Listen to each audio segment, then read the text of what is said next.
Καλησπέρα καταρχήν.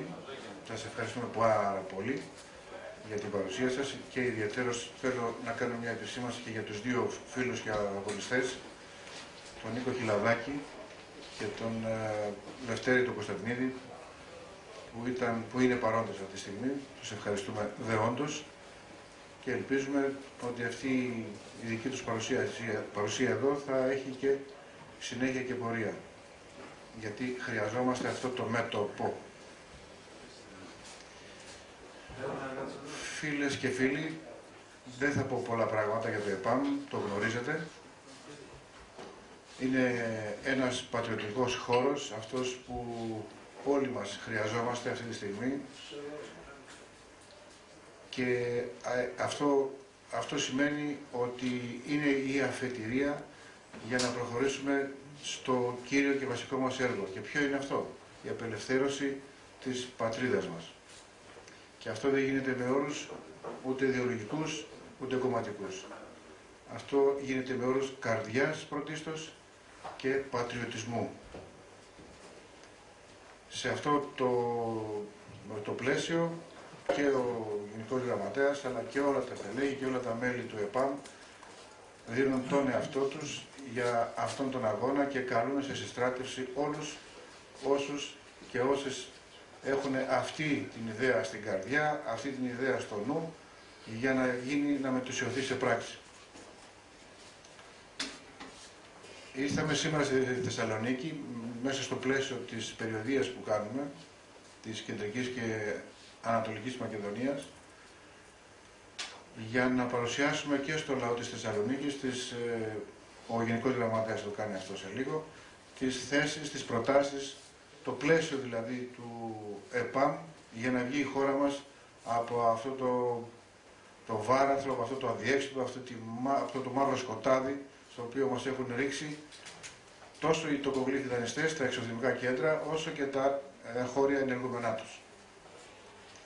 Διότι εάν δεν υπήρχαν εγχώρια ενεργούμενα, δεν θα γινόταν αυτό που γίνεται σήμερα. Είναι σαφές και από την ιστορία, αλλά και από αυτό που συμβαίνει σήμερα.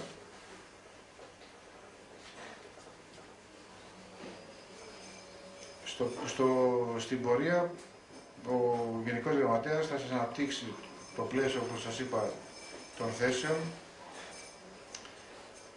Αλλά πριν δώσω το λόγο στον Γενικό Γραμματέα, θα σας πω ότι κάνουμε και μια προσπάθεια αυτή τη στιγμή, η οποία τι είναι να δώσουμε, να κοινωνικοποιήσουμε, αν θέλετε, μάλλον να επικοινωνήσουμε αυτήν την θέση, την άποψη, την ιδέα του ΕΠΑΜ σε όλο τον ελληνικό λαό, σε όλη την περιφέρεια.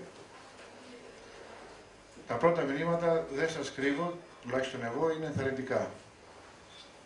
Δηλαδή, Αλεξανδρούπολη, Ξάνθη, Δράμα, Καβάλα, σε αυτό το μήκος, τη διαδρομή που κινούμαστε αυτή τη στιγμή, υπάρχουν πολύ θετικά μηνύματα και αυτό που μου κάνει εντύπωση είναι ότι πλέον ο κόσμος συζητά ανοιχτά το εθνικό νόμισμα. Το οποίο βέβαια το ΕΠΑΜ και ο Δημήτρης Καζάκης ήταν ο πρώτος που μίλησε για αυτή τη διαδικασία, αν θέλετε αυτή την επιλογή ως μονόδρομο ουσιαστικά για να απελευθερωθούμε από αυτό που λέγεται ευρωφυλακή και τα συμπαραμαρτούντα. Αυτά σε πρώτη ανάγνωση, αν θέλετε σε πρώτο χρόνο. Τα υπόλοιπα θα σας τα πει ο Γραμματέας, ο οποίος είναι τον λόγο.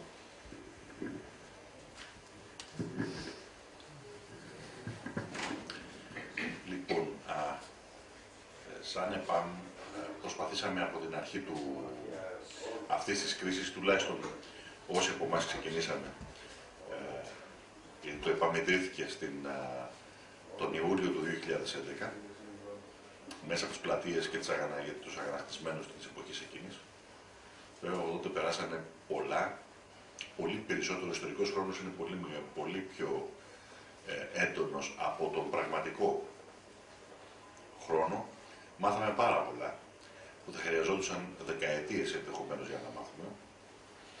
Και πολύ περισσότερο δοκιμαστήκαμε όλα αυτά τα χρόνια, όχι μόνο εμείς σαν κίνημα, αλλά και ολόκληρος ο ελληνικός λαός.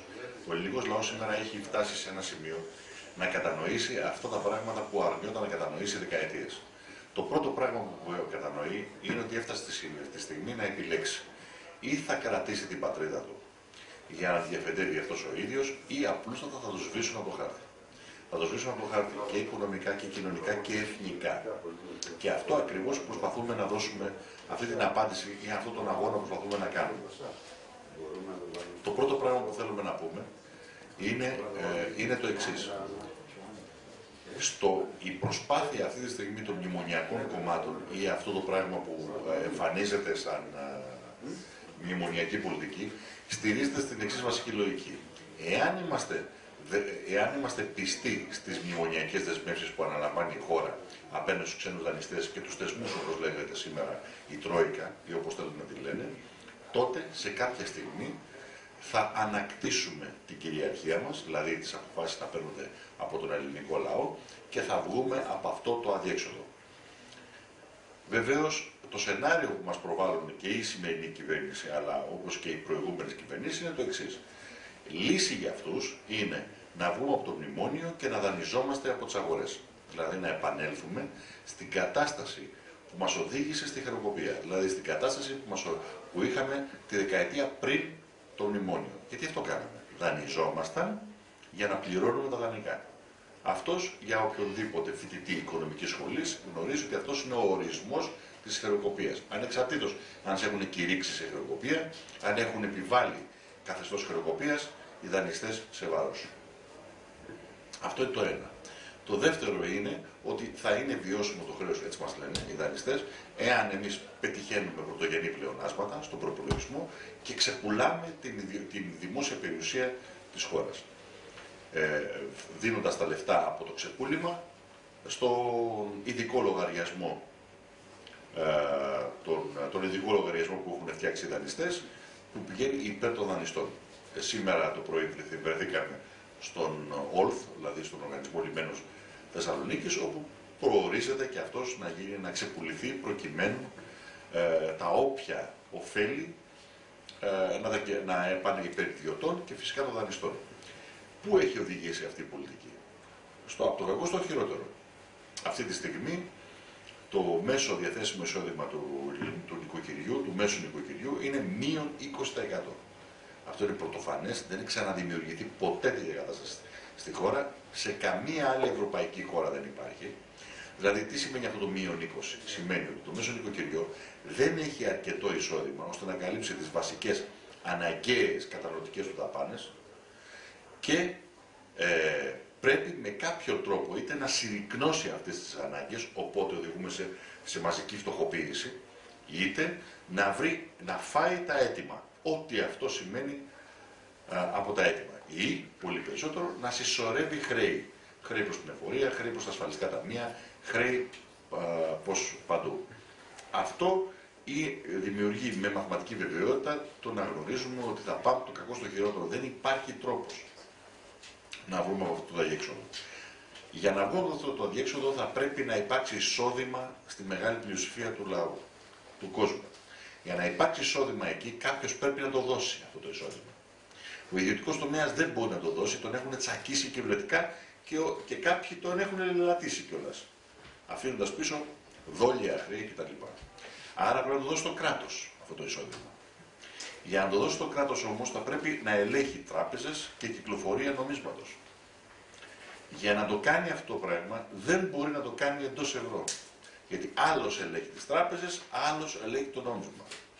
Από εκεί προκύπτει η θέση μας ότι πρέπει να πάμε σε εθνικό κρατικό νόμισμα, δηλαδή σε μια νέα δραχμή, όχι την παλιά δραχμή, μην τα συγχαίουμε γιατί υπάρχουν πολλοί που λένε διάφορα. Για να κάνουμε, το πρώτο πράγμα που πρέπει να κάνουμε είναι να δώσουμε εισόδημα στον κόσμο που δεν έχει. Αυτές τις μέρες συζητιέται, παράδειγμα, πάρα πολύ το ζήτημα του συνταξιούχου, οι συντάξεις. Και μάλιστα με μια πραγματική φάρσα σε βάρος των συνταξιούχων.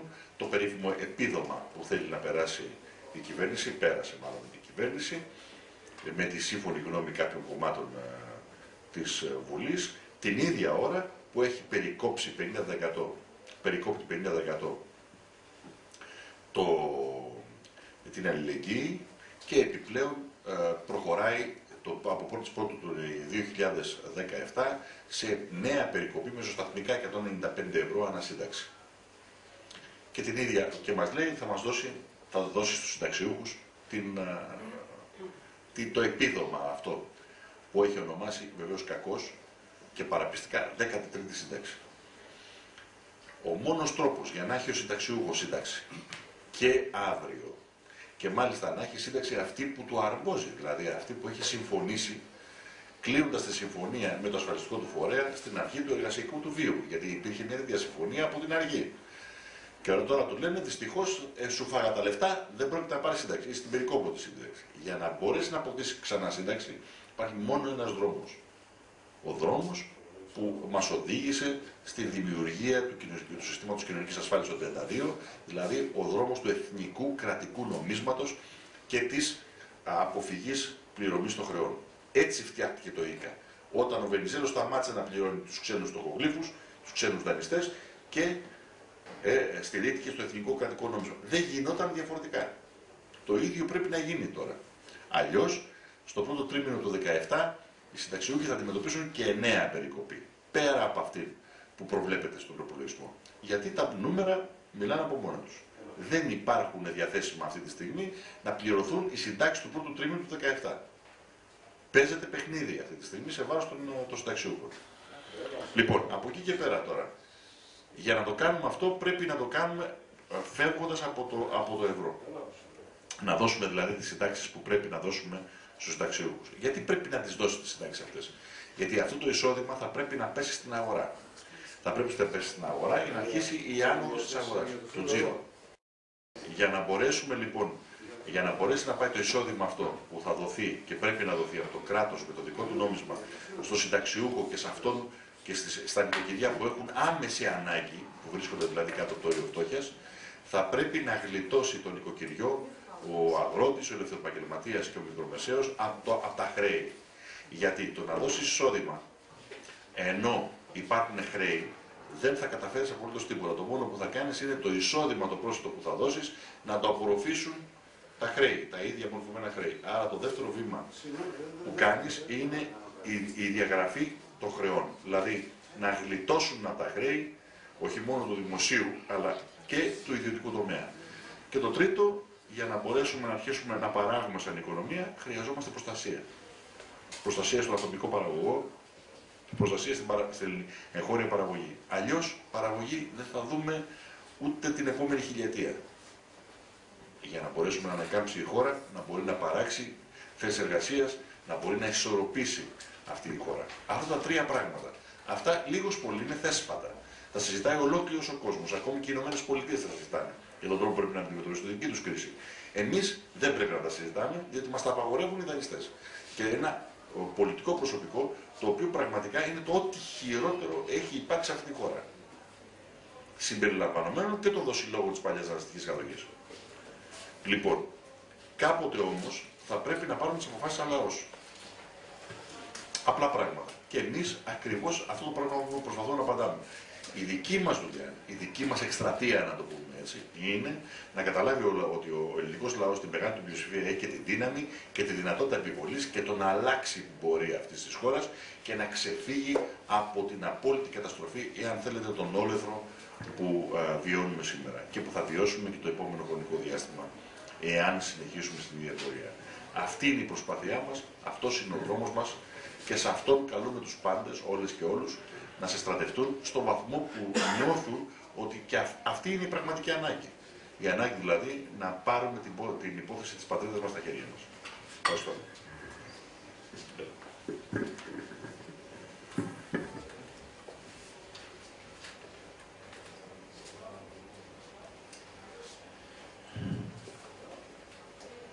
Θεωρώ πως ο Γενικός Γραμματέας σκιαγράφησε επιγραμματικά και όχι μόνο το πλαίσιο της πρότασης, της συνολικής πρότασης του ΕΠΑΜ. Που σημαίνει αυτά που λέει και το ΕΠΑΜ ως προτάγματα, είναι το ζήτημα της εθνικής απελευθέρωσης μέσω του εθνικού νομίσματος, την προστασία στην οικονομία και επίσης ουσιαστικό ζήτημα, το οποίο έχει να κάνει με την κίνηση, με την αγορά και με το χρήμα στην παραγωγική διαδικασία.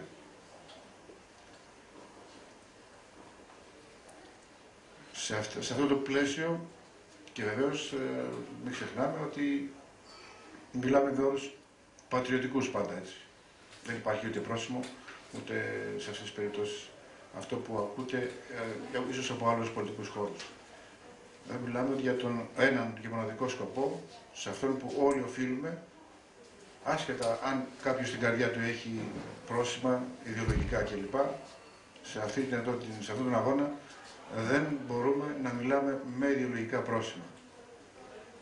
Αυτό οφείλουμε όλοι μας, τουλάχιστον να το κατανοήσουμε βαθύτατα. Αν θέλει κάποιος να ξεκινήσουμε το θέμα των ερωτήσεων, να θέσει στον Γενικό Γραμματέα.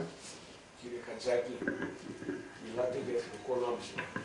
Μπορείτε να μας πείτε σε τι ποσοστό ανέρχονται οι εισαγωγές της χώρας μας από το εξωτερικό και πώς θα καλυφθούν αυτές το εθνικό νόμισμα? Οι εισαγωγές από το εξωτερικό, η εισαγωγική διείσδυση δηλαδή. Αυτά που φέρουμε απ' έξω για να επιβιώσουμε. Η εισαγωγική διείσδυση λοιπόν είναι περίπου 56% στα βιομηχανικά προϊόντα και περίπου στο 35% στα διατροφικά προϊόντα. Και οφείλεται στο γεγονός ότι η χώρα έχει αποβιομηχανικοποιηθεί και καταστρέφεται ο ατομικός παραγωγός στον πρωτογενή τομέα.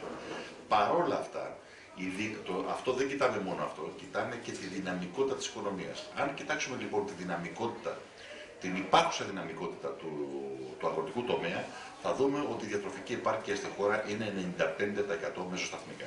Παρά το γεγονός ότι έχουμε τη εισαγωγική διείσδυση 35%. Ο λόγος είναι απλός.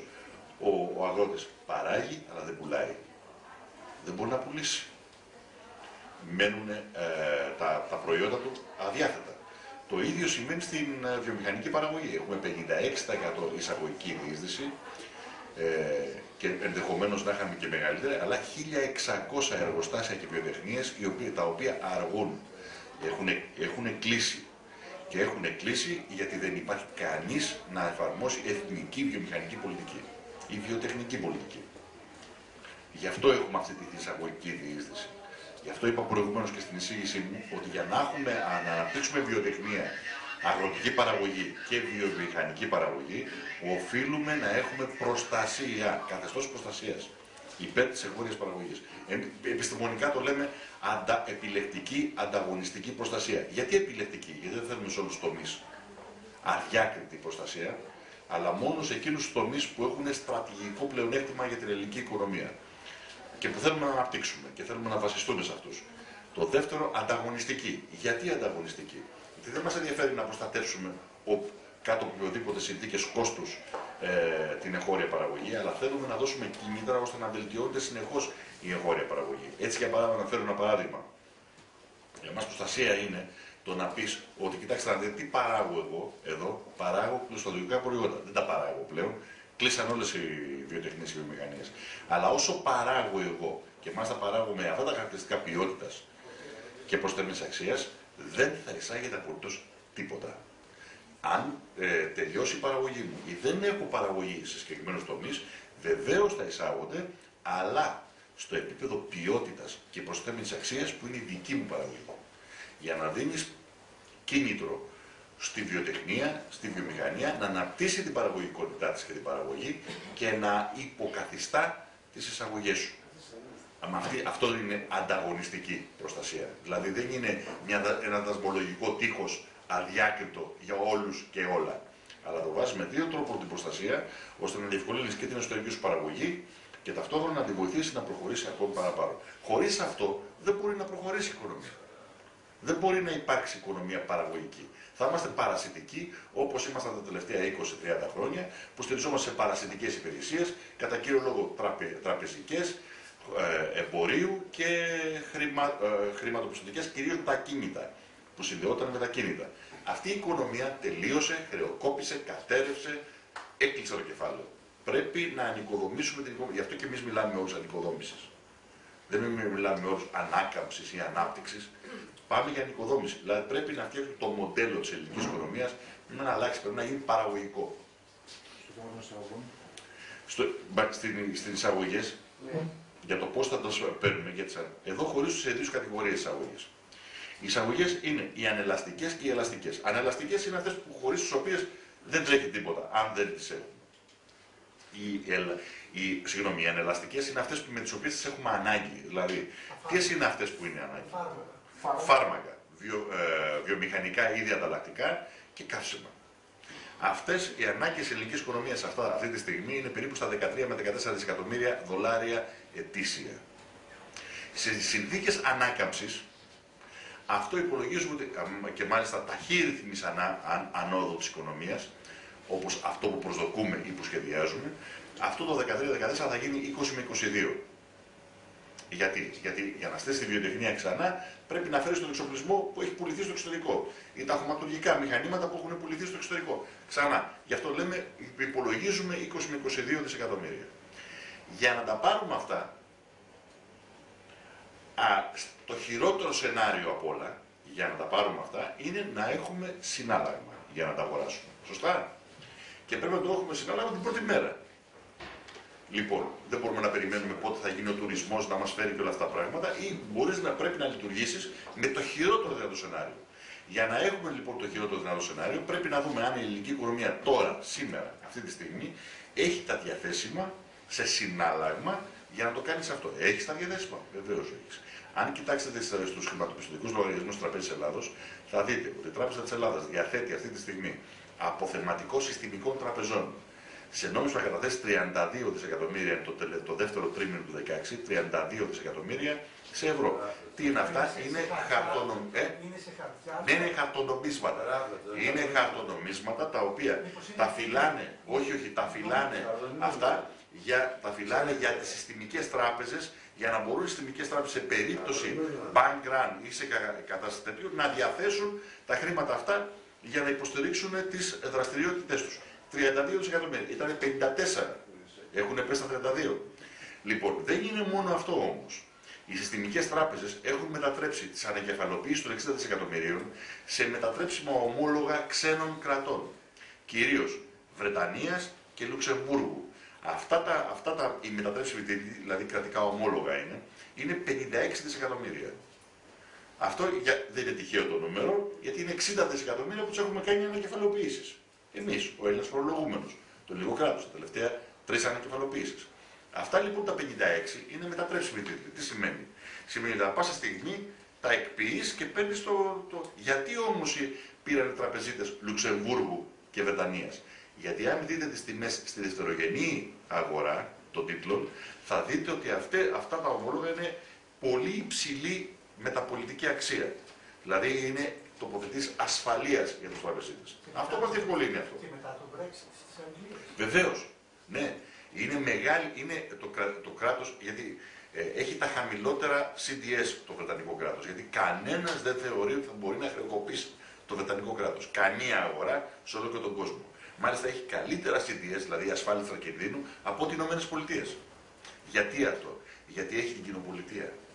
Και 73 χώρες κοινοπολιτεία. Ναι, το σύστημα κοινοπολιτείας. Αυτό είναι τρομερό πλεονέκτημα για τη διάθεση του βρετανικού κράτους ομολόγων.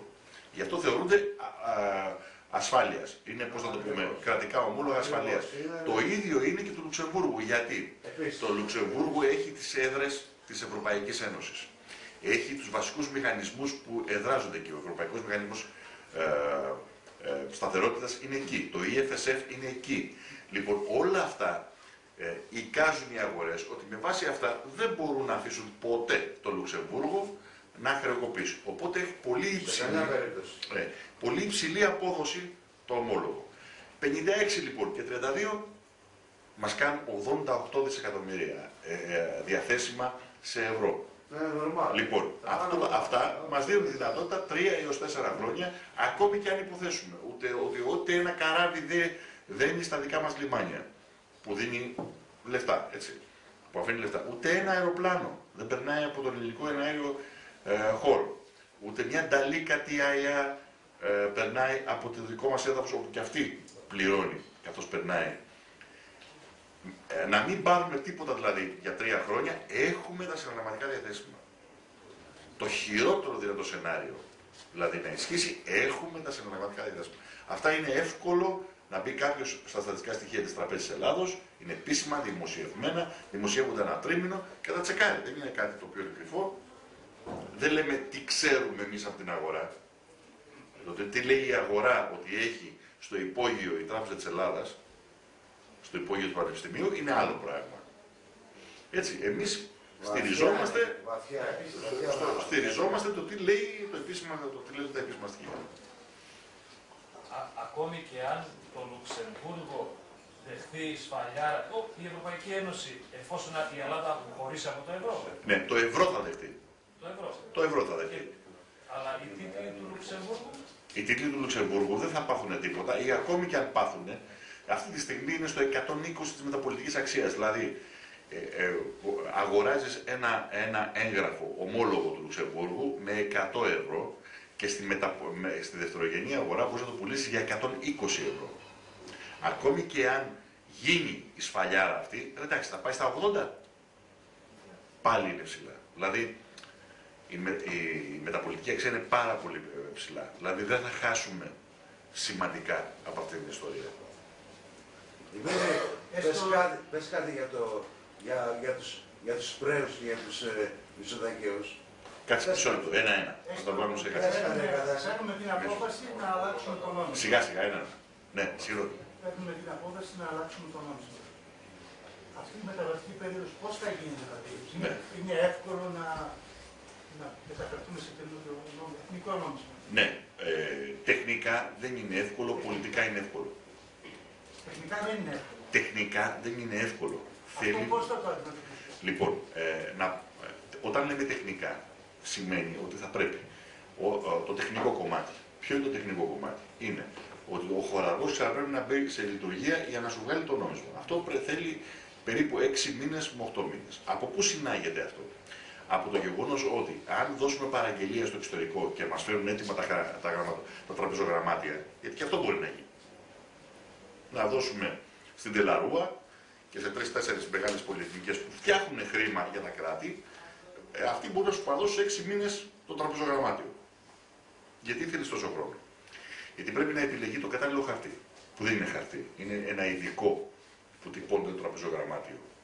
Παράγεται από συγκεκριμένες πολυεθνικές εταιρείες, κυρίως Depot, και αυτό το συγκεκριμένο χαρτί είναι μοναδικό για το τραπεζογραμμάτιο. Το συγκεκριμένο μελάνι θα χρησιμοποιήσει τα συστήματα ασφαλείας. Αυτό θέλει 6 με 8 μήνες για να σε. Λοιπόν, θα το λειτουργούμε με ευρώ. Με ευρώ. Μόνο που το ευρώ αυτό δεν θα μπορούμε να πάρουμε επιπλέον χαρτονομίσματα, τραπεζογραμμάτια από τον κύριο Ντράγκη. Δεν μας τα δίνει. Εφόσον εμείς θα έχουμε αποχωρήσει, θα είμαστε υποχρεωμένοι να λειτουργήσουμε με τα 29 δισεκατομμύρια τραπεζογραμμάτια σε τρέχουσα κυκλοφορία που έχουμε ήδη και επιπλέον με ηλεκτρονικό ευρώ, δηλαδή με ευρώ το οποίο θα πιστώνεται στους αποταμιευτικούς λογαριασμούς με την μορφή σύνταξης εισοδήματος και το οποίο θα αξιοποιείται είτε με τραπεζικό τρόπο, κάρτα επιταγών ή οτιδήποτε, ή με την κάρτα την χρεωστική. Αν σας βάλω εγώ στο λογαριασμό σας, ποια ήταν η σύνταξή σας στο 5 Μαΐου 2010, ήταν 1.200 ευρώ, όπως την παράδειγμα ήταν η σύνταξη του πατέρα μου, που τώρα έχει πάει στα 700. Άρα εξυπηρετεί αυτό που γίνεται με το πλαστικό χρήμα? Βεβαίως εξυπηρετεί. Δουλεύουν για μας τα παιδιά. Μόνο που αυτό είναι ένα εργαλείο το οποίο είναι όπως τα εργαλεία. Μπορείς να πάρεις ένα κατσαβίδι και να βγάλεις ένα μάτι ή να πάρεις το κατσαβίδι και να φτιάξεις μια μηχανή. Έτσι είναι το ζήτημα του ηλεκτρονικού χρήματος. Αν σας πιστώσω εγώ σαν κράτος το εισόδημα που θέλετε, τα 1.200 κάθε μήνα στο συνταξιούχο, ποιος με εμποδίζει? Είναι πολιτική απόφαση του κράτους μου να σου πιστώσω το χρήμα. Εσύ για να το αξιοποιήσεις αυτό το χρήμα πρέπει να βρεις έναν τρόπο. Εφόσον δεν θα μπορείς να πας στο ATM ή στο ΚΙΣΕ να πάρεις τα χαρτονομίσματα, γιατί δεν θα μας δίνει τα επιπλέον χαρτονομίσματα ο Ντράγκη, θα μπορείς όμως να το χρησιμοποιήσεις με την κάρτα. Μέχρι και η μητέρα μου έμαθε, λόγω του capital controls, να χρησιμοποιεί αυτή την κάρτα, τη λεγόμενη χρεωστική. Το σημαντικό είναι να γίνεται τζίρο στην αγορά. Φυσικά, οι κάρτες αυτές δεν θα έχουν τα επιπλέον που φορτώνουν οι τράπεζες, ούτε οι τράπεζες θα είναι με τη μορφή τη σημερινή. Θα μπουν σε διαδικασία εκαθάρισης. Με εισαγγελική παρέμβαση και παρουσία, ώστε να δούμε τι έχει γίνει το χρήμα που έχει περάσει από τα χέρια τους. Για να δούμε τι έγιναν τα χρήματα.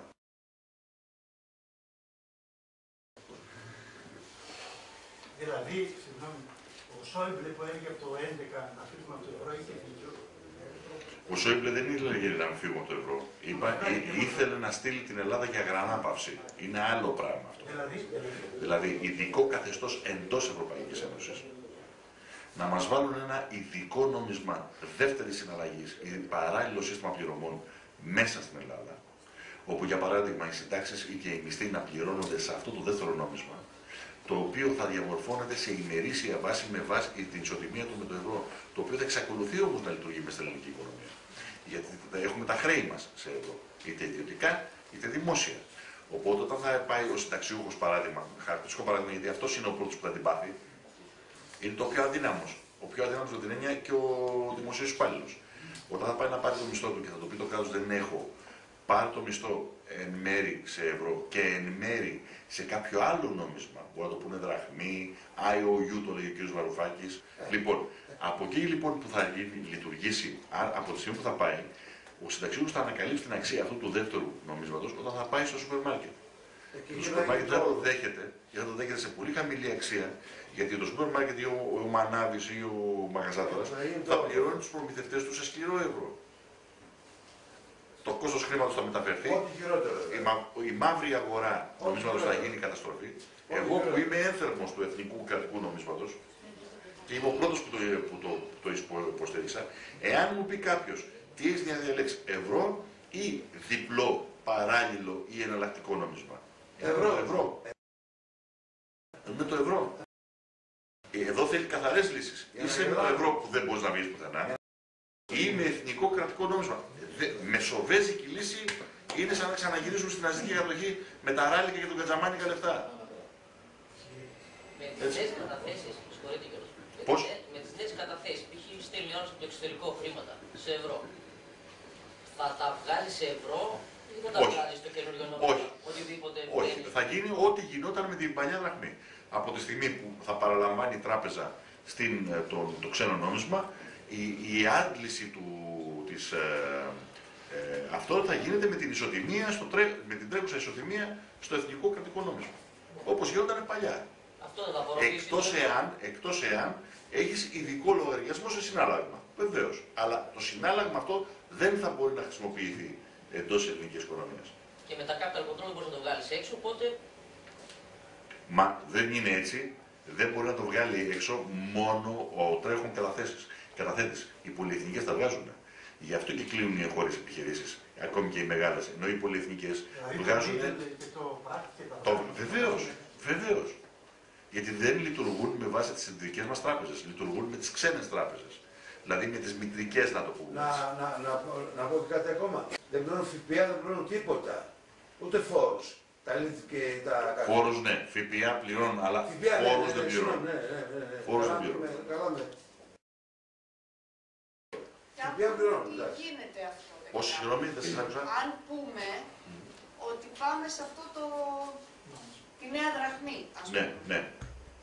Τα λεφτά μας τι θα είναι? Ποια θα είναι η ισοτιμία δηλαδή της νέας δραχμής με το ευρώ? Ποιο θα είναι το ποσοστό? Όπως καταλαβαίνετε, η ισοτιμία αποφασίζεται εκείνη τη στιγμή ανάλογα με τη συγκυρία. Είναι μια σύνθετη διαδικασία. Υπολογίζεται με βάση τη δυναμική της οικονομίας. Τι σπρώξιμο αναπτυξιακό έχεις δώσει στην οικονομία σου. Δηλαδή κάποιο σπίτι, ας πούμε, μπορεί να έχει στην τράπεζα ή στο στρώμα του ή στη θηρίδα του να έχει ευρώ. Ναι. Έτσι. Ναι. Πώς θα ξέρει τι θα του μείνει από το... Δεν μπορεί να το ξέρει. Δεν μπορεί να το ξέρει. Αλλά εγώ μπορώ να εικάσω το πιθανό σενάριο, το πιο πιθανό σενάριο. Δηλαδή. Συγγνώμη, αν γίνεται λίγο νεράκι, γίνεται. Συγγνώμη. Το πιο πιθανό σενάριο είναι το εξής.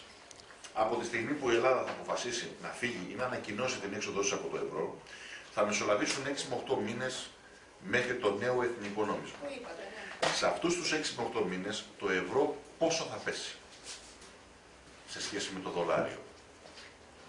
Δείτε τι έγινε με το δημοψήφισμα στην Ιταλία.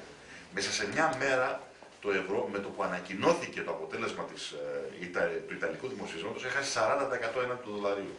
Μετά ανοίξαν οι κρουνοί από την Ευρωπαϊκή Κεντρική Τράπεζα, πέσανε τρελά λεφτά στις αγορές. Δηλαδή, τι έκανε η Ευρωπαϊκή Κεντρική Τράπεζα, χρησιμοποίησε χρήμα να αγοράσει το δικό του νόμισμα ώστε να υποστηρίξει και να ξανανεβάσει περίπου στο 1 προς 1. Η Ιταλία όμως είναι μια μεγάλη οικονομία. Όχι, λέω το αντίκτυπο. Ναι. Τον αντίκτυπο. Εμείς όμως συγκριτικά... Το ίδιο έγινε με το δικό μας δημοψήφισμα. Όταν ανακοινώθηκε δημοψήφισμα από τον κύριο Τσίπρα τον Ιούλιο του 2015, το ευρώ έφαγε 30% πτώση έναντι του δολαρίου. Πάλι ανοίξαν οι κρουνοί. Ξέρετε πόσα διαθέσανε τότε η Ευρωπαϊκή Κεντρική Τράπεζα για να ισορροπήσει ξανά με το δολάριο? 800 δισεκατομμύρια έριξε στη διεθνή αγορά. 800 δις. Ναι, ανοίξαν οι κρουνοί. Σε εμάς τι θα ανοίξει? Όχι, σε εμάς δεν μας ενδιαφέρει, γιατί αυτό θα αφορά το νόμισμα. Εάν φύγει η Ελλάδα, το πολύ πιθανό είναι να μην μπορεί να ισορροπήσει το ευρώ νόμισμα. Γιατί τότε θα επιτεθούν στις μεγάλες οικονομίες οι κερδοσκόποι. Οι κερδοσκόποι είναι ίενες. Βρίσκουν την αδυναμία και τα χτυπάνε. Μέχρι το καλοκαίρι κινδύνευε να καταρρεύσει η Deutsche Bank. Η Deutsche Bank έχει οικονομική επιφάνεια όσο 2 Γερμανίες. 2 Γερμανίες. Και χαρτοφυλάκιο παραγόγων 75 τρισεκατομμύρια δολάρια. Όσο ο πλανήτης. Αυτή κινδύνευσε να καταρρεύσει. Γιατί πέσανε πάνω από τις κερδοσκόποι βλέποντας την αδυναμία της να στηρίξει τις χρηματοδοτικές δοσοληψίες της με τις οικονομίες που έχει. Τη χτύπησαν και οι Αμερικανοί με το πρόστιμο που τους βάλανε των 14 δισεκατομμυρίων. Λοιπόν, φανταστείτε τι έχει να γίνει με το ευρώ με το που θα φύγει. Τα στοιχήματα που θα πέφτουν στις διεθνείς χρηματαγορές είναι ποια επόμενη χώρα θα φύγει από το ευρώ. Οπότε θα φάει βουτιά. Το πιθανότερο είναι στο εξάμηνο με οκτάμηνο το δικό μας νόμισμα, το νέο εθνικό κρατικό νόμισμα, να έχει διπλάσια ή τριπλάσια αξία από το ευρώ. Να θα γίνει διπλάσια ή τριπλάσια αξία από το ευρώ. Δηλαδή να έχουμε 1 ευρώ, να έχουμε μία νέα δραχμή, να την πούμε έτσι, 3 ευρώ ή 2 ευρώ. Αυτό είναι το πιο πιθανό σενάριο. Το χειρότερο δυνατό σενάριο είναι να διαλυθεί τελείως το ευρώ. Προφανώς. Αυτό δεν... Λέω, να μην μπορεί η Κεντρική Τράπεζα να το συγκρατήσει και να διαλυθεί. Να διαλυθεί. Παρόλα αυτά, ήδη. Γιατί, προσέξτε το στοιχείο. Αυτό που αυτή τη στιγμή η Ευρωπαϊκή Κεντρική Τράπεζα διαθέτει το 36% του ΑΕΠ της Ευρωζώνης σε στήριξη. Δηλαδή δημιουργεί χρήμα 36% στο ΑΕΠ της Ευρωζώνης για να στηριχτεί το ευρώ και η ευρωζωνική οικονομία. Ήδη καταρρέει οικονομικά το ευρώ. Γι' αυτό και όλος ο πανικός αυτός από τα επιτελεία. Τι θα κάνουμε, πώς θα κάνουμε, τι θα κάνουμε την Ελλάδα, τι θα κάνουμε τις τράπεζες, τι θα κάνουμε. Δεν θα κρατηθεί αυτό. Μόνο που όπως καταλαβαίνετε, εδώ δεν είναι μια συμφωνία κυρίων ισότιμων που καθόμαστε σε ένα τραπέζι και τα αποφασίζουμε. Εδώ, όσο περισσότερο καταραίει η Ευρωζώνη, τόσο περισσότερο τα αντιθέμενα συμφέροντα οξύνονται. Το ιδιαίτερο όταν είναι μεγάλα συμφέροντα. Δεν είναι η Ελλάδα, είναι η Γερμανία, οι Ηνωμένες Πολιτείες, η Γαλλία. Δεν είναι τυχαίο ότι αμέσως μετά το δημοψήφισμα της Ιταλίας, η Wall Street Journal βγήκε με πρωτοσέλιδο ότι είναι έτοιμη να φύγει η Γαλλία. Και παρουσίαζε στοιχεία ότι το ποσοστό των Γάλλων που είναι υπέρ του ευρώ και της Ευρωπαϊκής Ένωσης είναι μόλις 25%.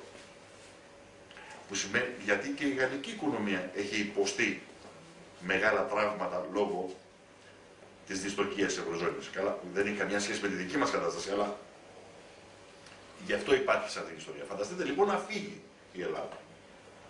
Αυτό τρέμουν οι πάντες. Τα στοιχήματα που θα πέφτουν μετά.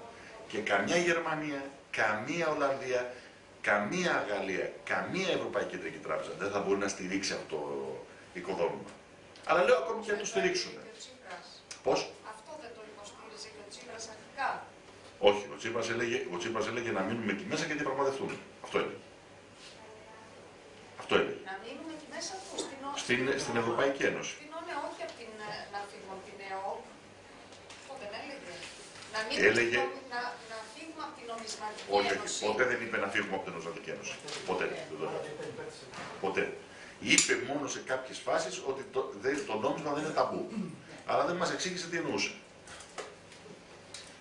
Και είδαμε τι εννοούσε με το πρώτη φορά αριστερά. Λοιπόν, και μάλιστα με βασική θέση ότι δεν θα πρέπει να έρθουμε σε ρήξη με τους εταίρους. Μα πώς είναι δυνατόν όταν εσύ χάνεις από παντού? Οι απαιτήσεις τους είναι, μάλιστα το ΔΝΤ λέει ότι οι απαιτήσεις των εταίρων έναντι των εταίρων, Ευρωπαίων εταίρων έναντι της Ελλάδας είναι σαν shopping list, σαν λίστα για ψώνια. Λοιπόν, τόσο πολύ, σε τέτοιο χάλι, είναι δυνατόν να μην είναι σε ρήξη? Είναι αδιανόητο. Ακόμη και με όλη διαπραγμάτευση εδώ. Εάν καταρρεύσει η Ευρωπαϊκή Ένωση με τους όρους που προσπαθούν να την κρατήσουν όσο πάει, και ξαφνικά βλέπουν ότι καταρρεύει όλο το πράγμα. Θα καταρρεύσει όπως κατάρρευσε, ας πούμε, η Σοβιετική Ένωση. Ναι. Το ίδιο πράγμα δεν θα γίνει. Βεβαίως.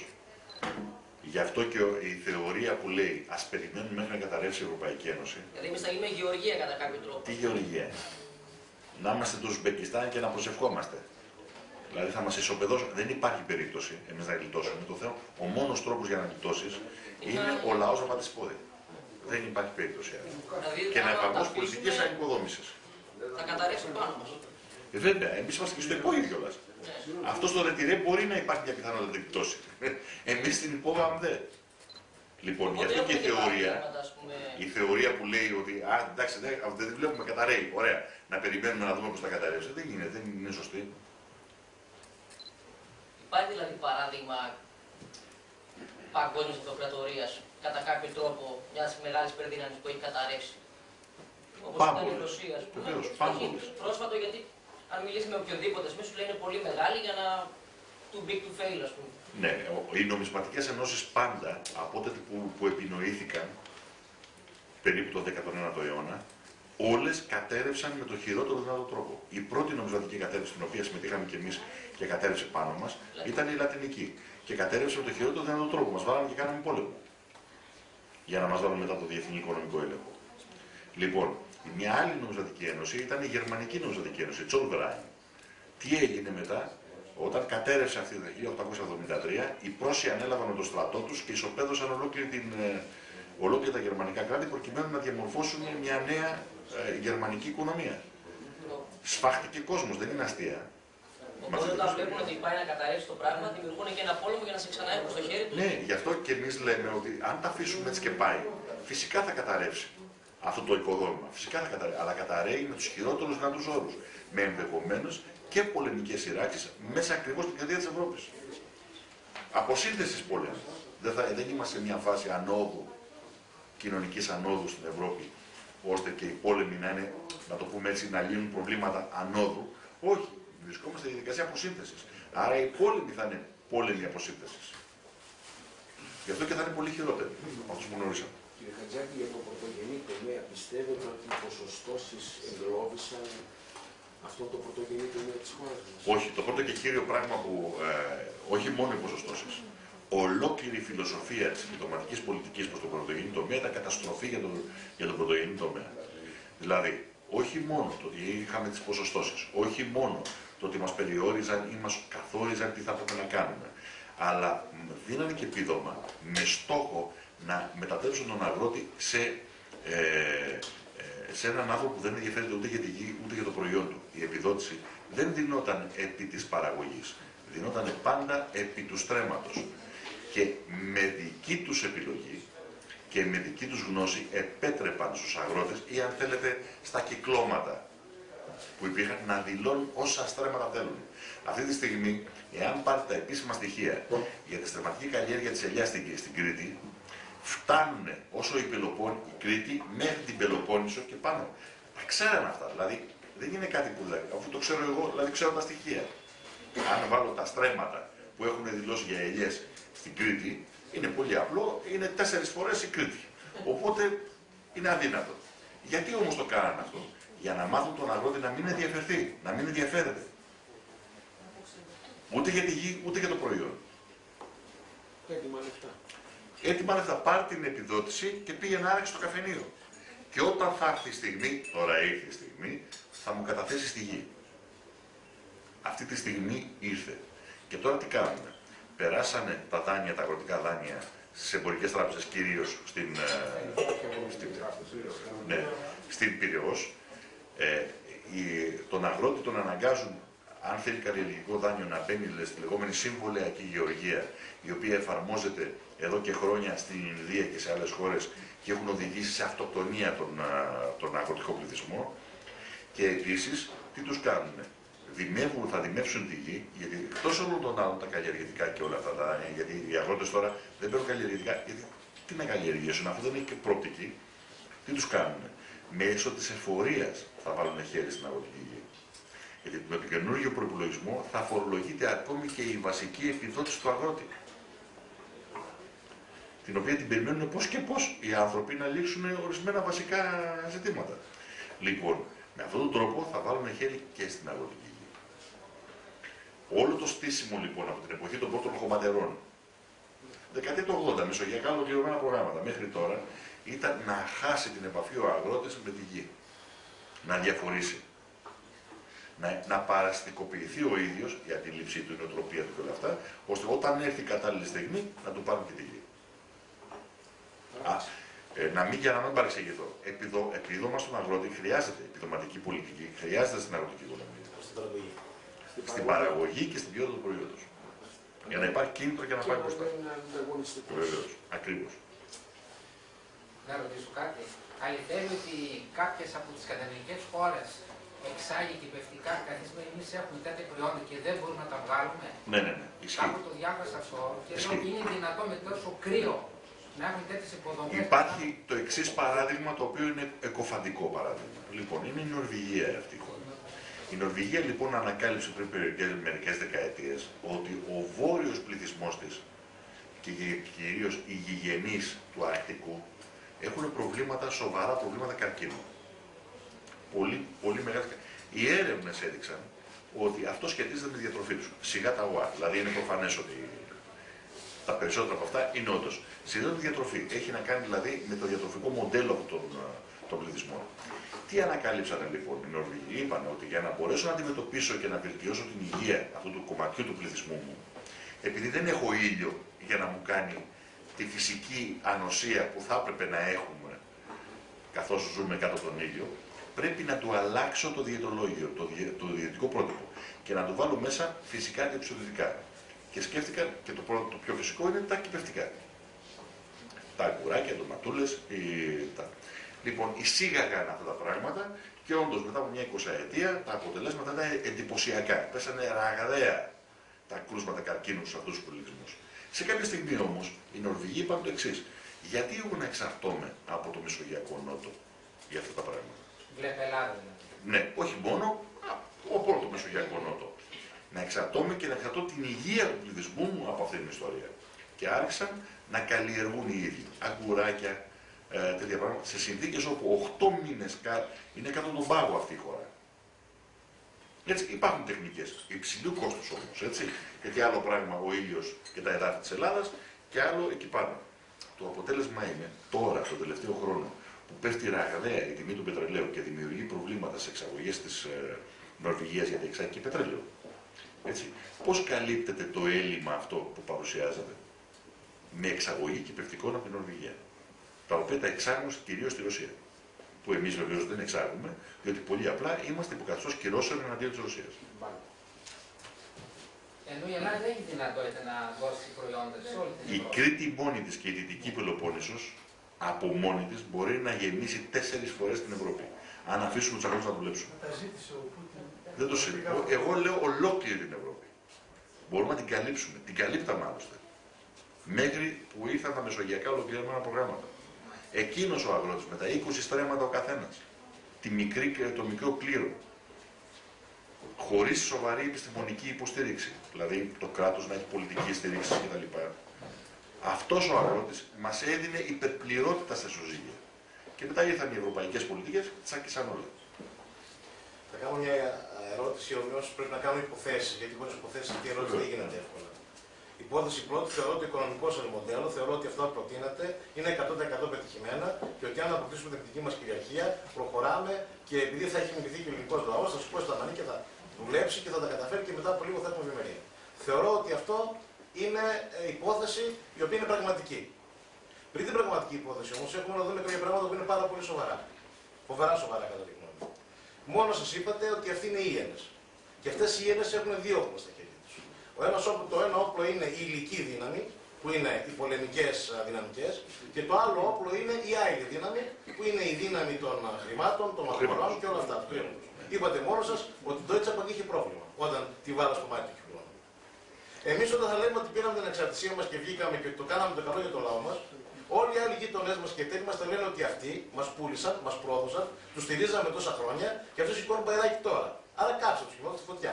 Και όταν θέλουν να δημιουργήσουν μπαϊράκι και φωτιά, πολύ εύκολα δυστυχώς το κάνουν. Έχουμε τρόπους εμείς να αποφύγουμε την επίθεση των εταίρων μας, την οποιαδήποτε δημιουργία φέρει. Γιατί θυμάστε πάρα πολύ χαρακτηριστικά ότι όταν κάποιος έλεγε τις δυναμικές και ήταν ο Ελεύθερος Βενιζέλος τότε και μπήκε και σε μια διαδικασία του να κερδίσει πράγματα, να κάνει και μια συνθήκη, οι άλλοι για να μην κάνουν πόλεμο το ρίξανε και κάναν περισσότερο. Το να δημιουργήσουν εδώ πέρα ειρηνίες και πρόβλημα, όλοι αυτοί, είναι πάρα πολύ εύκολο. Και μάλιστα ξέρετε πολύ καλύτερα από μένα ότι έχουν ήδη δημιουργήσει αυτά τα δικαιώματα κεκτημένα.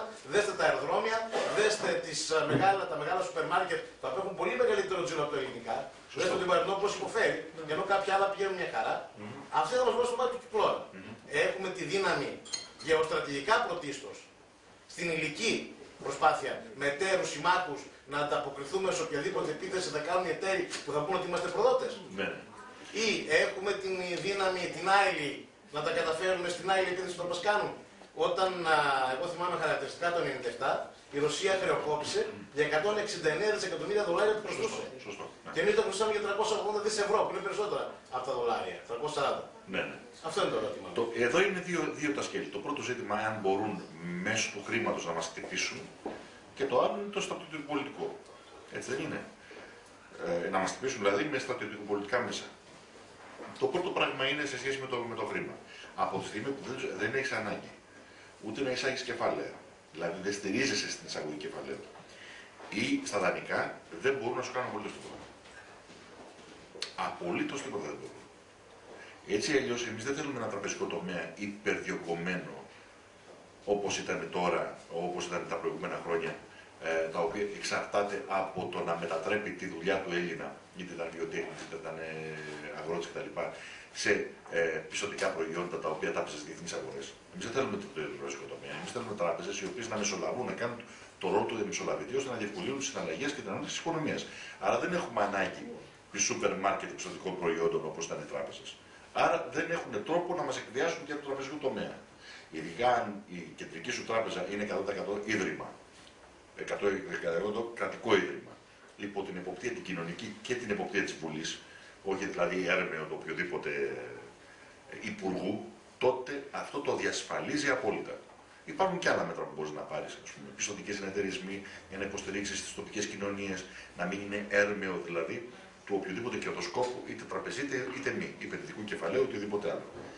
Μπορείς επίσης να πάρεις και άλλα μέτρα. Είναι μεγάλο το οπλοστάσιο που μας μάθανε για το πώς μπορούμε να αντιδράσουμε σε μια τέτοια επίθεση. Το δεύτερο είναι το στρατιωτικό πολιτικό, που είναι και πιο σύνθετο και πιο δύσκολο σχετικά. Εδώ παίζει ρόλο το πόσο χρήσιμη περιοχή είσαι. Εδώ έχουμε ένα καθοριστικό όπλο, το οποίο είναι ατομική βόμβα στα χέρια μας, αν το αξιοποιούσαμε. Από εδώ περνάει το 60% του διαμετακομιστικού εμπορίου Ανατολής Δύσης. Γιατί νομίζετε ότι δεν κηρύσουν ή δεν επιτρέπουν να κηρυχθεί σε εμπόλεμη ζώνη περιοχή του ελλαδικού χώρου? Γιατί τα ασφάλιστρα, τα επίναυλα, τα ναύλα και οι τιμές των προϊόντων θα εκτοξευθούν. Θα εκτοξευθούν. Μόνο το γεγονός ότι αναγκάστηκαν αυτοί λόγω της απεργίας των Όρθ, της απεργίας λόγω της ιδιωτικοποίησης, και πήγανε στη Βάρνα ή πήγανε στο Δυράχιο, τους αύξησε τρομακτικά τα κόστη ασφαλείας για τα εμπορεύματα. Βεβαίως τα εξισορρόπησαν με τη φτύνια της κατάστασης εκεί πέρα, του κόστους, ας πούμε, στα λιμάνια αυτά κτλ. Αλλά είναι λιμάνια ευκαιρίας, δεν θέλουν ασφάλεια οι οι εμπορευματικές κινήσεις. Από εδώ, είτε το θέλουμε είτε όχι. Φανταστείτε τώρα να κηρυχθεί σε εμπόλεμη ζώνη λόγω επιχειρήσεων. Έτσι. Ολόκληρος ο ελλαδικός χώρος. Για να πιάσει λιμάνι λοιπόν ένα πλοίο που έρχεται από το Port Said, θα πρέπει να πιάσει η Ιταλία ή η Γαλλία ή Άμστερνταμ για να βρει πραγματικό λιμάνι προς τα εκεί. Αυτό σημαίνει, υπολογίστε, ότι για ένα μέσο πλοίο με κοντέινερ είναι περίπου 1 με 1,5 εκατομμύριο την ημέρα πρόσθετα κόστη. Αυτό είναι τρομακτικό για μια οικονομία που δεν πατάει γερά. Αν πατούσε γερά η οικονομία, η παγκόσμια εννοώ, και είμαστε εμείς μόνο που φεύγαμε, ναι, είχαμε σοβαρούς κινδύνους, αλλά η παγκόσμια οικονομία πάει κατά διαόλου, δηλαδή είναι τελείως ανισόρροπη. Είναι πολύ ρευστή. Σε αυτές τις συνθήκες μετράνε πάρα πολύ εάν θα κάνουν και πώς θα κάνουν το βήμα. Λοιπόν, χαρακτηριστικό παράδειγμα είναι η ιστορία των ημείων. Η ιστορία των ημείων είναι χαρακτηριστική. Στα ήμια δεν θέλανε, εκτός από τα γεωστρατηγικά, δεν θέλανε με κανέναν τρόπο να υπάρξει εμπλοκή για να κηρυχτεί το Αιγαίο εμπόλεμη ζώνη έστω και για μία ημέρα. Γιατί αυτό σημαίνει ότι θα σταματούσε η ροή πετρελαίου από τον Εύξηνο Πόντο, θα κλείνανε τα στενά. Βεβαίως, μα κανένας δεν το θέλει. Κανένας δεν το θέλει, κανένας. Ούτε οι Αμερικανοί ούτε τίποτα. Να κλείσει αυτή η περιοχή. Γιατί θα έχουν τρομακτικά προβλήματα σε αυτή την ιστορία. Αυτό είναι ένα ισχυρό όπλο για μας. Τρομακτικό όπλο. Εκεί στηρίχθηκε ο Βενιζέλος στο να παίξει το χαρτί του λεγόμενου αρχιπελάγου του Αιγαίου. Μόνο που τότε είχε δύο μειονεκτήματα ο Βενιζέλος. Πρώτον, δεν υπήρχε διεθνές δίκαιο που να αναγνωρίζει τα κυριαρχικά δικαιώματα των κρατών. Σήμερα υπάρχει και μπορείς να το επικαλεστείς. Και δεν υπήρχε διεθνές κατακτημένο δίκαιο θαλάσσης, που σήμερα υπάρχει. Αν τα αξιοποιεί, βεβαίως υπάρχει, αν τα διεκδικείς, σαν κυρίαρχο κράτος. Άμα εσύ τα έχεις απεμπολίσει και δεν διεκδικείς, φυσικά κάνουμε πράκτορας. Σήμερα, με βάση τη διακήρυξη για τα ανθρώπινα δικαιώματα της Βιέννης του 1993, που είναι η διακήρυξη του ΟΗΕ, άρθρο 2, λέγεται ότι οποιοδήποτε λαός έχει τεθεί υπό απικιακή κατοχή ή οποιαδήποτε άλλη ξένη κατοχή, μπορεί να πάρει όλα τα μέτρα που χρειάζεται για να την ακυρώσει και μαζί της όλα αυτά που έγιναν ως πράξεις κατοχής. Έτσι λοιπόν, γι' αυτό και λέμε εμείς, μιλάμε για καθεστώς κατοχής, προσπαθούμε να το τεκμηριώσουμε, δεν είναι μόνο μια πολιτική εκτίμηση. Είναι και μια επιστημονική εκτίμηση, η οποία θα μας χρησιμοποιήσει αύριο προς τη διεθνή κοινότητα. Εφόσον λοιπόν ό,τι συνέβη, το ξεπούλημα, οι υπογραφές, το δώσιμο των υποδομών, ΟΛΠ, κάτω, λιμάνια, αεροδρόμια κτλ. Έγιναν υποκαθεστώς κατοχής πατρίδας μου. Από τη στιγμή που ακυρούνται το καθεστώς, ακυρώνονται όλες αυτές τις πράξεις και χάνουν τα λεφτά τους. Ουσιαστικά λέτε δηλαδή ότι όσον αφορά τις ειδικές σειράξεις, γιατί μετά τον πρώτο και τον δεύτερο παγκόσμιο πόλεμο, δεν είχαμε γενική σύραξη, είχαμε μονάχα ειδικές παντού. Ναι. Όσον αφορά τις ειδικές σειράξεις δεν έχετε καμία ανησυχία, όσον αφορά τη γενική, αυτό κάνουμε απλά το σταυρό μας. Ναι. Σε αυτό δεν μπορούμε να κάνουμε κάτι άλλο. Έτσι ή αλλιώς θα το αντιμετωπίσουμε σαν χώρα. Δηλαδή δεν είναι κάτι που καθορίζεται από τη δική μας τάση. Αλλά αυτό που καθορίζεται από τη δική μας τάση, αυτό που δείχνει είναι το εξής. Οι χώρες που δεν δέχονται, να το πούμε έτσι, ή μάλλον που ξέρουν να διαπραγματεύονται ή να στηρίζουν τα κυριαρχικά τους δικαιώματα, κινδυνεύουν το λιγότερο. Απόδειξη είναι ότι ακόμη και στην Αίγυπτο που κάνανε τη ζημιά με την περίφημη Αραβική Άνοιξη και τον τρόπο που την αξιοποιήσανε, επειδή ο λαός κράτησε τη συνοχή του, δεν διασπάστηκε σε μουσουλμάνους, χριστιανούς να αρχίσουν να σφάζονται μεταξύ τους, αντέχει ακόμη σε αυτή την ιστορία και δεν έχει μετατρέψει τη χώρα του σε πεδίο Λιβύη, να μετατραπεί ας πούμε, η Αίγυπτος σε Λιβύη, παρά το πραξικόπημα που έγινε τώρα τελευταία με τις στρατιωτικές δυνάμεις, παρά την ιστορία που είχαν. Γιατί ο λαός κρατάει τη συνοχή του. Είναι χαρακτηριστικό ότι μετά τις προβοκατόρικες ενέργειες χτυπήματος των μουσουλμάνων, οι χριστιανοί Αιγύπτιοι κατεβαίνανε και προστατεύανε τα μέρη προσευχής των μουσουλμάνων αδελφών τους, δηλαδή των Αιγυπτίων. Αυτή η συνοχή είναι πολύ χαρακτηριστική και εκεί πέρα πραγματικά επενδύουμε ως κίνημα. Για την επόμενη μέρα εννοώ πάντα. Όσο ο λαός κρατάει τη συνοχή του, δεν το διαμοιράζουν, δεν υπάρχει εθνικός διχασμός, όπως έγινε επί Βενιζέλου και Κωνσταντίνου. Ή δεν υπάρχει εμφυλιοπολεμική κατάσταση όπως έγινε το 1944-1945, δεν έχουμε να φοβόμαστε τίποτα όσο κρατάμε τη συλλογή του λαού μας. Αν όμως καταφέρουν και το κάνουν αυτό το πράγμα, έχουν τελειώσει. Αυτό είναι δεδομένο. Άρα η πολιτική μας ποια πρέπει να είναι. Αυτή που λέει το επάνω. Δηλαδή, πέρα και πάνω από το αν είσαι αριστερός ή δεξιός, είναι το πατριωτικό καθήκον. Δεν λέμε παραιτήσω από την ιδεολογία σου. Προς Θεού, εμείς δεν λέμε τέτοια πράγματα. Δεν λέμε ότι μπήκαμε σε μια αιώνα από ιδεολογικοποίηση. Όχι. Και το αριστερά και το δεξιά έχει νόημα. Αλλά έχει νόημα μόνο στον βαθμό που υπερασπίζονται το βασικό πατριωτικό καθήκον. Γι' αυτό και με εμάς τι γίνεται. Αναβαφτίζονται οι έννοιες της αριστεράς και της δεξιάς. Στους χώρους μας, στους κόλπους μας, είναι και άνθρωποι της δεξιάς και άνθρωποι της αριστεράς. Όπως προσδιορίζονται, να το πούμε έτσι. Αλλά πρώτα και πάνω απ' όλα είναι πατριώτες. Φοβάστε τον κοινωνικό αυτοματισμό στη χώρα? Φυσικά και το φοβόμαστε. Γι' αυτό και μιλάμε έντονα για ενότητα του λαού. Δεν μας ενδιαφέρει η ενότητα της οποιασδήποτε παράταξης, είτε από τα δεξιά είτε από τα αριστερά. Εμάς μας ενδιαφέρει η ενότητα του λαού. Να καταλάβει ο λαός ότι το πρόβλημα δεν είναι ο ιδιωτικός υπάλληλος ενάντια στον δημόσιο υπάλληλο, ούτε ο δημόσιος υπάλληλος ενάντια στον ελεύθερο επαγγελματία, ή ξέρω εγώ στον που φοροδιαφεύγει ή οτιδήποτε αυτό το πράγμα. Το βασικό ζήτημα είναι όλοι μας, η συντηρητική πλειοψηφία του ελληνικού λαού, ενάντια σε αυτό το καθεστώς κατοχής που έχει σαν στόχο να ισοπεδώσει τη χώρα. Αυτό είναι το ζήτημα. Και γι' αυτό κιόλας δεν μπορούμε να κάνουμε απολύτως τίποτα ο καθένας μόνος του. Βλέπουμε απεργίες κλάδων. Και λοιπόν τι καταφέραμε? Δεν λύνεται έτσι το πρόβλημα. Ή όλοι μαζί θέτουμε το κεντρικό πρόβλημα της χώρας που λέει αυτό, η παράγραφος 2 της Συνθήκης Βιέννης, που λέει ότι εγώ σαν λαός αποφασίζω αυτή τη χώρα. Έχω την ελευθερία της αυτοδιάθεσης δηλαδή. Και δεν μπορεί κανένας ξένος θεσμός ξανά για οποιοδήποτε λόγο να μου θέσει όρια ή να μου πει πώς θα πρέπει να ζω τη ζωή μου και μέσα στη χώρα μου. Και αυτό μας αφορά όλους, είτε είμαστε δημόσιοι υπάλληλοι, ιδιωτικοί υπάλληλοι, αν είμαστε φιλοεπαγγελματίες, αγρότες, μεγάλοι ή μικροί.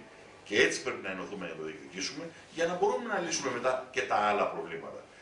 Δηλαδή τα ζητήματα αξιοκρατίας, το πώς θα πραγματικά πρέπει να δουλεύουμε μέσα στη χώρα μας και να μην είμαστε παρασιτοποιημένοι σε μια παρασιτική οικονομία. Όλα αυτά όμως μπορεί να τα αντιμετωπίσεις μόνο να λύσεις το βασικό.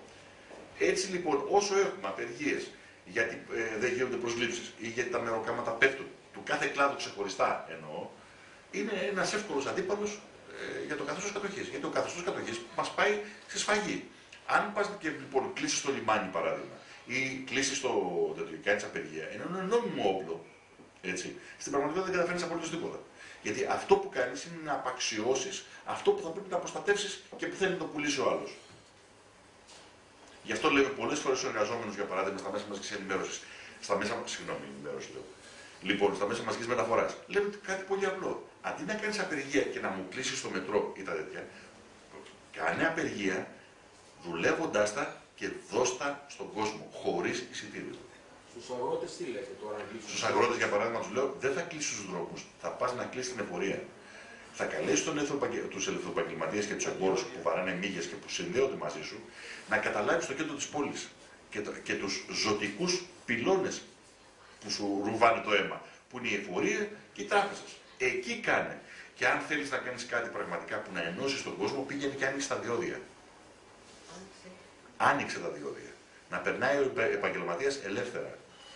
Τότε θα ζητοκραυγάζουν τους αγρότες. Και όχι θα πηγαίνει ο Φωτικατζής με τον αγρότη στον μπλόκο και να πλακώνονται και έτσι θα λειτουργεί η κοινωνική μηχανική.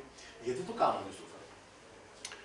Κοιτάξτε, πολύ φοβάμαι ότι έχει να κάνει με τις ηγεσίες που λειτουργούν. Αυτό είναι το θέμα.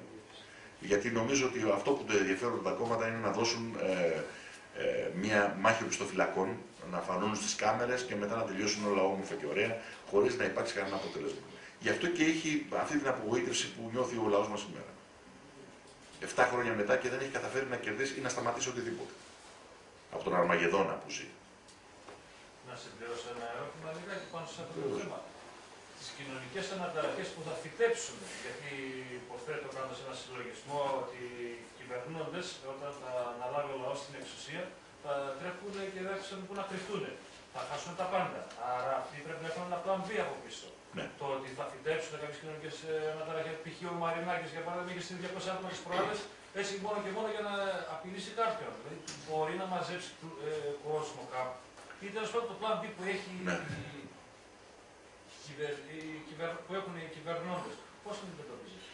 Με τη συμμετοχή του λαού. Δεν υπάρχει κανένας άλλος. Εδώ είναι πολύ απλά. καμία κατασταλτική δύναμη δεν μπορεί να αντιμετωπίσει τον οποιοδήποτε σαμποτέρ ή οτιδήποτε από το πράγμα, αν ο κόσμος δεν είναι ικανοποιημένος και δεν βλέπει βελτίωση στη ζωή του. Από τη στιγμή που θα βρει από το πρώτο 24ωρο θα δει βελτίωση στη ζωή του, έστω και οριακά. Πραγματική. Εννοώ, πριν ακόμη γίνουν όλα αυτά. Εδώ κάψανε τη μορφή εσκεμμένα, υποθέτω, το ξέρουμε έτσι, για να αποπροσανατολίσουν το λαό. Αν γίνουν πριν γίνουν όλα αυτά τα πράγματα, μαχόμαστε όπως μαχόμαστε σε καθημερινή βάση. Ο στόχος μας είναι να ενωθεί ο κόσμος. Εδώ δεν υπάρχει απάντηση, υπάρχει αγώνας. Το ζήτημα είναι ότι αυτοί ξέρουν πάρα πολύ καλά. Έχουν ένα μηχανισμό για να σταματήσουν αυτό το πράγμα. Δεν υπάρχεις. Εφόσον δεν σε βγάζω στα μέσα μαζικής ενημέρωσης, δεν σε αναφέρομαι σε σένα, δεν απαντάω στα επιχειρήματα που έχεις ή στην προβληματική που έχεις, γιατί σε θεωρώ γραφικό για το οποιοδήποτε λόγο, δεν υπάρχεις. Αυτή είναι η βασική άμυνα, η γραμμή άμυνας που έχω. Αν το σπάσεις αυτό το πράγμα και ο κόσμος σε μάθει, δηλαδή ότι μάθει, υπάρχει και αυτή η υπόθεση, ότι μπορεί να τη συζητήσει, ότι μέσα από την εμπειρία του μπορεί να καταλάβει το αν θα πρέπει και πώς μπορεί να γίνει, τότε χάσαν το παιχνίδι. Δεν υπάρχει τρόπος να σταματήσουν το 62% αυτό το 100% που ψήφισε όχι στο δημοψήφισμα, να ψηφίσει ναι στην πατρίδα του. Δεν μπορούν να το σταματήσουν αυτό. Εκεί την πατήσανε, να το θυμίσουμε, όλοι ποντάρανε στο ναι. Όλοι, μαζί με και ο κύριος Τσίπρας. Την εποχή εκείνη. Και γιατί είχαν κάνει τις μετρήσεις που είχαν κάνει. Είχαν κάνει τις μετρήσεις, είχαν υπολογίσει τους εκβιασμούς που θα πέσουν στον κόσμο και θα λένε εντάξει, αν όχι το ναι μπροστά, τουλάχιστον ίσα βάρκα σαν νερά για να έχουν δικαιολογία. Και τι έγινε, τους γύρισε τούμπα ο ελληνικός λαός. Εγώ θυμάμαι την Κυριακή του δημοψήφισματος να έρχονται μεγαλοδημοσιογράφοι και να μου λένε όλη αυτή τη τηλεόραση του τηλεοπτικού γίγνεσθε της χώρας. Και να μου λένε εσύ που γυρίζεις στην Ελλάδα πώς θα βλέπεις τα πράγματα. Τους λέω παιδιά από 65 έως 60. Πιο κάτω από 60 δεν υπάρχει περίπτωση. Και αυτό το λέω το 60 γιατί ξέρω ότι έχουμε τη Singular εκεί μέσα, η οποία με το πληθυσμολόγιο μπορεί να κάνει ό,τι θέλεις. Λοιπόν, και μου λένε είσαι χαζός. Δεν υπάρχει περίπτωση. Έχουμε μετρήσεις και μου τις δείχνανε ότι δεν υπάρχει περίπτωση να βγει το όχι μπροστά. Εδώ βγαίνει κάτι που τώρα μου ήρθε φλασιά ως ερώτημα, αρκετά σημαντικό κατά τη γνώμη μου. Οι αγανακτισμένοι πολίτες το 2011 ήταν ένα από τα πιο παλαϊκά κινήματα όπου δεν θέλουν να έχουν ούτε κόμματα, ούτε τίποτα, ούτε κλπ. Πρωταγωνιστές εκείνης περίοδου, Τσίπρας, πρωταγωνιστής εκείνης περίοδου Καμένος, μάλιστα έγινε και πάρα πολύ δυνατός. Πρωταγωνιστής εκείνης περίοδου ο Λαφαζάνης, πρωταγωνιστής εκείνης περίοδου εσείς, πρωταγωνιστής εκείνης περίοδου ο Μαριάς. Πρωταγωνιστής κάτι άλλο που αυτή τη στιγμή δεν μου έρχονται στο μυαλό. Μείνανε. Κατρούγκαλος Βαρουφάκης. Μείνανε από αυτήν εδώ πέρα τους αγανακτισμένους πολίτες, έγινε μια κυβέρνηση. Η οποία το μόνο που κατάφερε να κάνει είναι να νικήσει ο αγανακτισμένος πολίτης και να μην υπάρχει κάποιος Τσίπρας απέναντι. Δηλαδή, ο κύριος Τσίπρας κυβερνάει σήμερα αρκετά εύκολα γιατί έχει κάποιο δυνατό Τσίπρα να του χτυπάει τους ντενεκέδες έξω από τη Βουλή. Γιατί αν τυπούσα κάτι ντενεκέδες έξω από τη Βουλή, πώς θα έπαιρνε τις αποφάσεις. Και δύο-τρεις από εσάς που προσπαθείτε, χωρίς να έχετε όμως αυτή τη στιγμή δύναμη στη Βουλή, δεν είσαι στο Κοινοβουλίο για να δημιουργήσετε, δεν έχετε αυτό που λένε κρίσιμη μάζα πολιτική και χρήματα για να δημιουργήσετε αυτό που θέλετε. Πώς θα αντιμετωπίζετε. Και τι μας βεβαιώνει κάποια φορά, γιατί και ο λαός του κακομοίρης είναι φοβισμένος. Ότι δεν θα γίνετε κι εσείς ένας νέος Τσίπρας, δεν θα γίνετε κι εσείς ένας νέος Καμένος ή κάτι τέτοιο. Το πρώτο πράγμα που πρέπει να πούμε είναι ότι θα μπορούσαμε να το είχαμε κάνει. Φαντάζομαι πως δεν. Έτσι δεν είναι. Το Σεπτέμβριο του 2011 ο καθένας μπορεί να μπει στο διαδίκτυο και να δει τους 3 μελλοντικούς υπουργούς με μένα μαζί να μιλάμε στο Σύνταγμα με 15.000 κόσμο. Οι κύριοι γίνανε υπουργοί, εγώ δεν έγινα. Ενώ θα μπορούσε να γίνει. Ο κύριος Καμένος πριν προτείνει στον κύριο Μαριά να γίνει επικεφαλής του ψηφοδελτίου του είχε γίνει σε μένα. Άνω τελεία για να βοηθήσει την κουβέντα, για να βρείτε ακριβώς απάντηση. Τι είναι αυτό που βοήθησε αυτούς να γίνουν υπουργοί, πρωθυπουργοί και κυβερνήτες και τι είναι αυτό που άφησε εσάς έξω. Είναι αρχές ή είναι δεν βρήκαν τον δρόμο αυτοί πιο έξυπνα. Όχι, νομίζω ότι είναι θέμα χρόνου. Και ότι δεν κάναμε συμβασμούς στα βασικά ζητήματα. Γιατί συμβασμούς πάντα κάνεις, ώστε να μπορεί να προχωρήσει κάτι. Αλλά στα βασικά. Όχι, δεν έχουν. Γιατί εγώ έλεγα ότι θα πουληθεί η ιστορία από το 12. Θα πουληθεί η ιστορία. Γιατί ήμουν από εκείνους που έλεγα για το τι θα κάνει ο Τσίπρας από το 13, από την εποχή του Brookings. Γιατί το έλεγα. Γιατί έβλεπα πώς λειτουργεί και το τι λέει. Ανεξάρτητα του, δεν ήμουν αμάτης ή προφήτης. Λοιπόν, έβλεπες το πώς κινείται. Τώρα, επειδή όντως όμως είναι βάσιμο το ερώτημα για έναν κόσμο που δεν μας γνωρίζει. Δεν μας γνωρίζει. Αυτός που μας γνωρίζει ξέρει. Ξέρει και τη συνέπεια, ξέρει και τον τρόπο που πορευόμαστε, τα ξέρει όλα. Αυτός όμως που δεν μας γνωρίζει και στον οποίο ποντάρουμε για να αποκτηθεί αυτή η κρίσιμη πολιτική μάζα ή το ειδικό πολιτικό βάρος. Λοιπόν, το τελευταίο μας συνέδριο που έγινε τον Ιούλιο του 2016, εμείς κάνουμε ετήσιο συνέδριο, κανονικό ετήσιο πλοηγικό συνέδριο. Λοιπόν, ψήφισε ομόφωνα τη νομική δέσμευση. Δηλαδή, είπαμε το εξής απλό πράγμα. Ότι εφόσον ζητάμε να έχει ποινική ευθύνη οποιοδήποτε πολιτικός λέει τα μεν πριν και κάνει τα δε μετά, το ζητάμε, τότε δεσμευόμαστε πρώτα και κύρια εμείς. Και λέμε ότι αν δεν μπορούμε να κάνουμε, νομίζω ότι κάπου εδώ έχουμε τις νομικές δεσμεύσεις, αν έχουμε βάλει 14 στόχους, όλα αυτά που είπαμε προηγουμένως, είπαμε να δοθούν οι συντάξεις που έπρεπε να δοθούν στους συνταξιούχους, να σβήσουν τα ιδιωτικά χρέη κτλ. Και τις τράπεζες, όλα αυτά τα πράγματα που λέμε, αν δεν τα κάνουμε εντός τριμήνου από τη στιγμή που θα αναλάβουμε, που θα έχουμε δυνατότητα να τα κάνουμε, και πολύ περισσότερο δεν τα κάνουμε και συμβάλλουμε με οποιοδήποτε τρόπο στη συνέχιση της πολιτικής, τότε ενεχόμαστε ποινικά σε πράξεις χάρτης προδοσίας και σφετερισμού του ρόλου μας, που σημαίνει ότι πρέπει ποινικά να διωχθούμε και ταυτόχρονα να δημευθεί η προσωπική περιουσία όλων των στελεχών του ΕΠΑΜ και των βουλευτών, όσων εκλεγούν δηλαδή με το ψηφοδέλτιο του ΕΠΑΜ.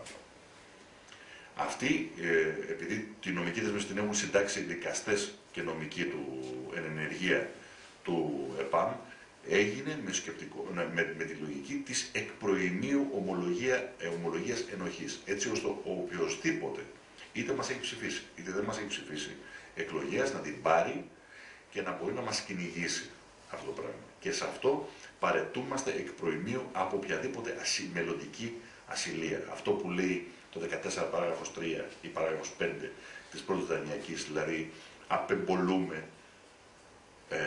κάθε τωρινή και μελλοντική ασυλία λόγω άσκησης εθνικής κυριαρχίας. Εμείς το λέμε, απεμπολούμε κάθε τωρινή και μελλοντική ασυλία των στελεχών του ΕΠΑΜ και των βουλευτών του για οποιοδήποτε λόγο, εάν δεν τηρήσουν τα 14 βασικά ζητήματα. Θα δείτε ότι είναι ακριβώς τα ζητήματα του προγράμματος.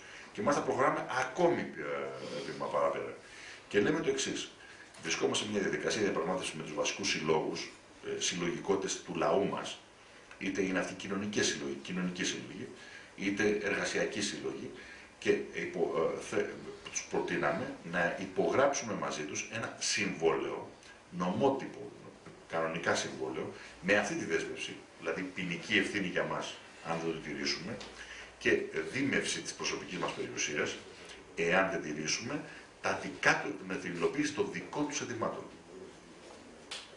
Δηλαδή είπαμε στους εργαζόμενους στον ΟΡΦ ότι εμείς λέμε ότι αυτός το ΟΡΦ θα πρέπει να περιέλθει στο ελληνικό δημόσιο και να αξιοποιηθεί ορθολογικά υπέρ του ελληνικού λαού και δημοσιονομικά και αναπτυξιακά. Φτιάξτε ένα χαρτί, δείτε το με την νομική σας υπηρεσία, να είναι νομότυπο συμβόλαιο, εμείς το υπογράφουμε και με τη δέσμευση ότι είτε ποινικά είτε με την προσωπική μας περιουσία, αν δεν τηρήσουμε εντός τριμήνου. Από τη στιγμή που θα έχουμε το εντός τριμήνου, με εξαίρεση δύο περιπτώσεις. Πολύ μεγάλη φυσική καταστροφή ή πόλεμος. Το ορίζουμε για να μην πει κανένας, αν προφασιστείς ειδικές συνθήκες, τις προσδιορίζουμε τις ειδικές συνθήκες. Ώστε να μην πει κανείς, ξέρεις, είχαμε ειδικές συνθήκες. Όχι. Το κάνουμε αυτό. Είμαστε σε συζήτηση με την Ομοσπονδία Πολυτέχνων για να γίνει, είναι πολύ πιθανό να υπογραφεί. Είμαστε με πάρα πολλούς φορείς. Και μάλιστα προτρέπουμε τους φορείς ότι αφού το υπογράψουν μαζί μας ένα συμφωνητικό όπως το θέλουν αυτοί, αρκεί βεβαίως να συμφωνούμε και εμείς στα αιτήματα, μην μας ζητάνε τρελά για τα πανηγύρια.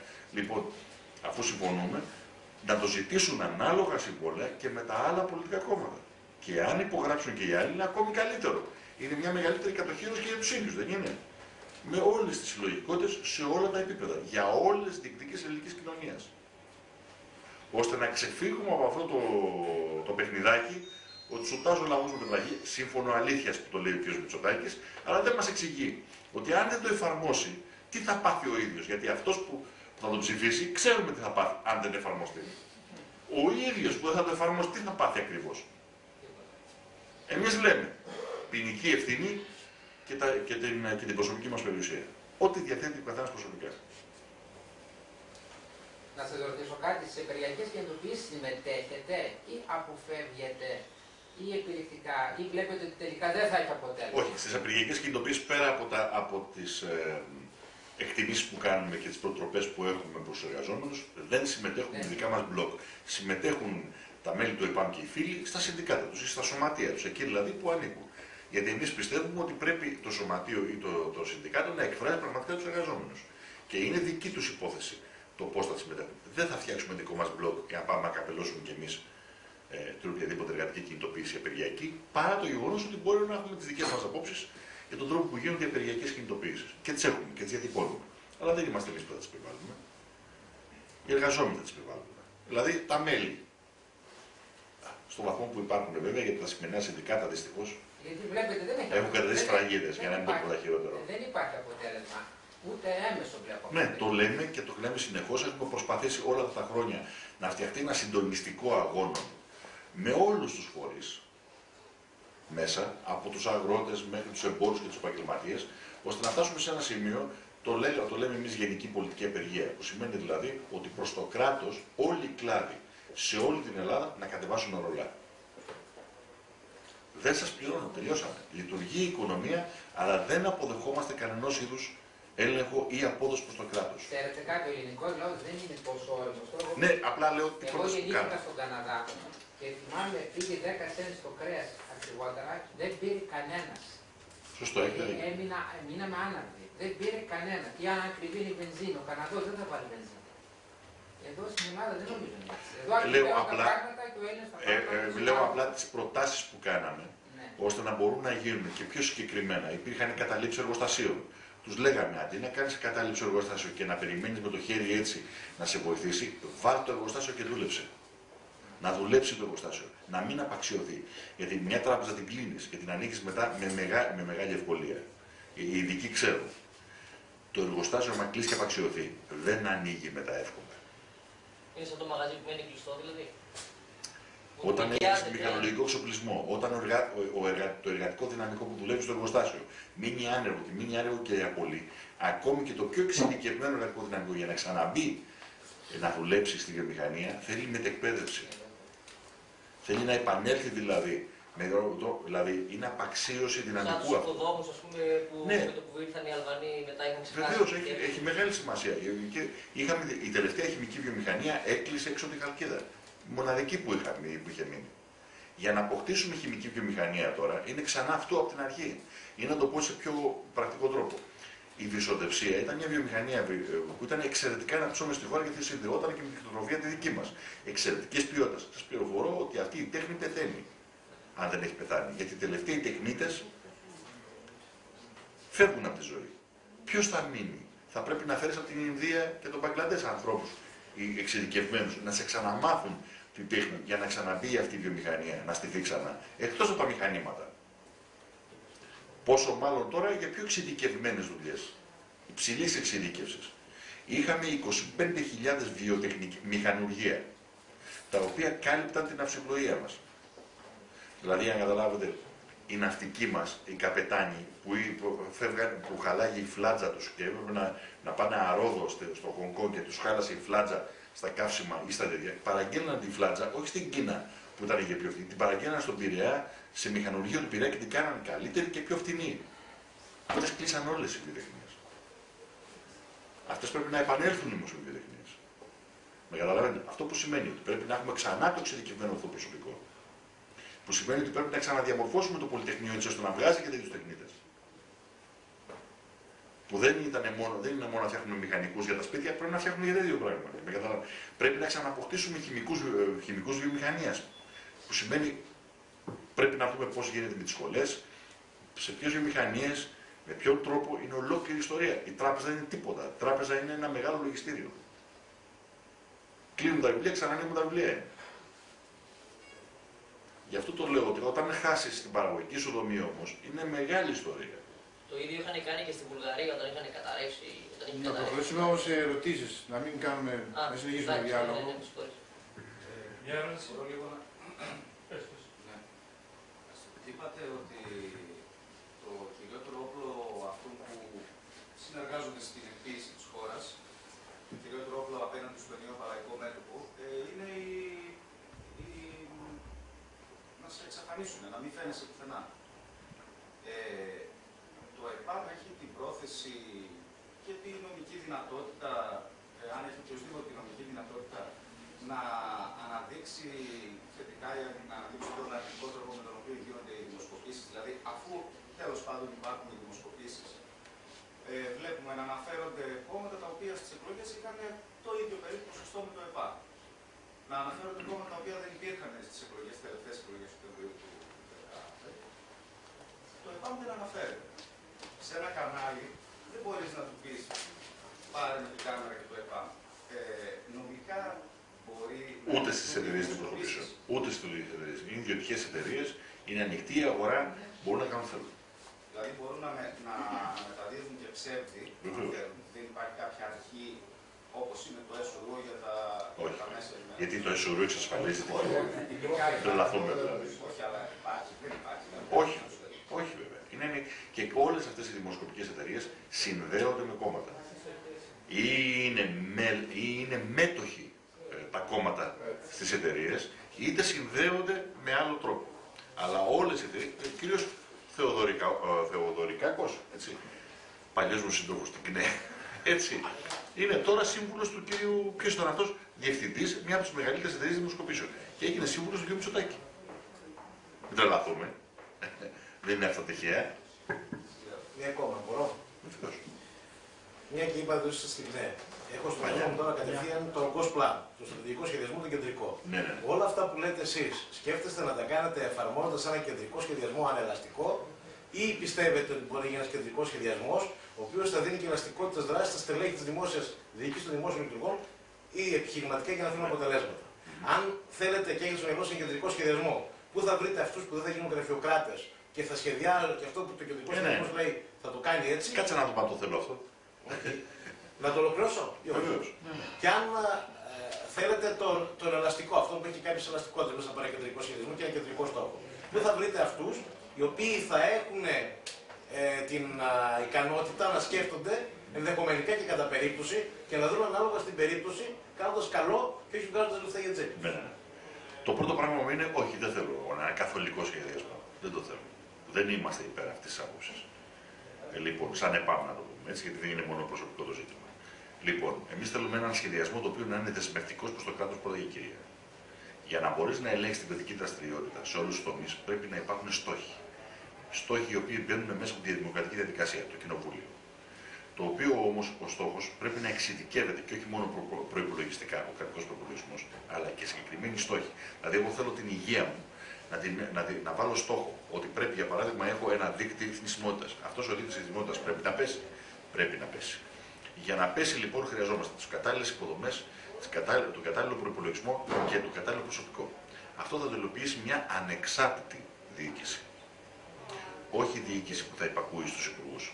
Η προσωπική μου άποψη δεν δεσμεύω το ΕΠΑΜ, αλλά η σκέψη μου είναι ότι δεν χρειαζόμαστε καν κυβέρνηση υπουργών. Χρειαζόμαστε απλά ένα εργαζόμενο κοινοβούλιο, το οποίο θα λειτουργεί, θα εκφράζεται διαμέσου του Προεδρείου του, θα έχει εργαζόμενες επιτροπές που θα ελέγχουν τους τομείς δράσης και η διοίκηση θα αναλαμβάνει ανεξάρτητα να υλοποιήσει τους στόχους που θέτει το Κοινοβούλιο. Λίγος πολύ σαν το σύστημα γερουσίας που έχουν οι Ηνωμένες Πολιτείες, αλλά χωρίς τον Πρόεδρο και τη Δεύτερη Βουλή. Αλλά τέτοια πράγματα. Επιτελική, η πολιτική μας εκπροσώπηση πρέπει να έχει επιτελική γνώση και καθορισμό στόχων. Από εκεί και πέρα η ανεξάρτητη διοίκηση θα αναλαμβάνει. Πώς θα αναδεικνύεται στην ανεξάρτητη διοίκηση, όπως αναδεικνύεται σε μια εταιρεία. Με βάση τις αξιολογήσεις, το οργανόγραμμα, το job description που υπάρχει και τις προσλήψεις που κάνεις. Θα απαγορεύονται, για παράδειγμα, το να παίρνεις διορισμοί σε διοικητικά συμβούλια ανάλογα με το που τι γουστάρει ο καθένας. Γιατί θα απαγορεύονται? Γιατί εγώ θέλω στο Διοικητικό Συμβούλιο των Οργανισμών Διοίκησης ή στη διοίκηση να έχουν αναδειχθεί άνθρωποι μέσα από τη διοίκηση. Οι μόνες προσλήψεις που θα επιτρέπονται θα είναι ανάλογα με το σχεδιασμό προσλήψεων του δημοσίου, της απασχόλησης του δημοσίου. Δηλαδή, πόσοι μου το χρόνο μου φεύγουν από τις οργανικές θέσεις, είναι αδιανόητο να υπάρχουν μη οργανικές θέσεις στο δημόσιο. Εποχική απασχόληση, απασχολήσιμη. Αυτά είναι αδιανόητα. Γιατί δεν μπορεί να υπάρχει έλεγχος μετά από εκεί πέρα. Όλες οι θέσεις είναι οργανικές. Τι σημαίνει οργανική? Ότι μια θέση έχει καθήκοντα και υποχρεώσεις και με βάση αυτά αποδίδει λογαριασμό αυτός που την κατέχει. Ελέγχεται δηλαδή.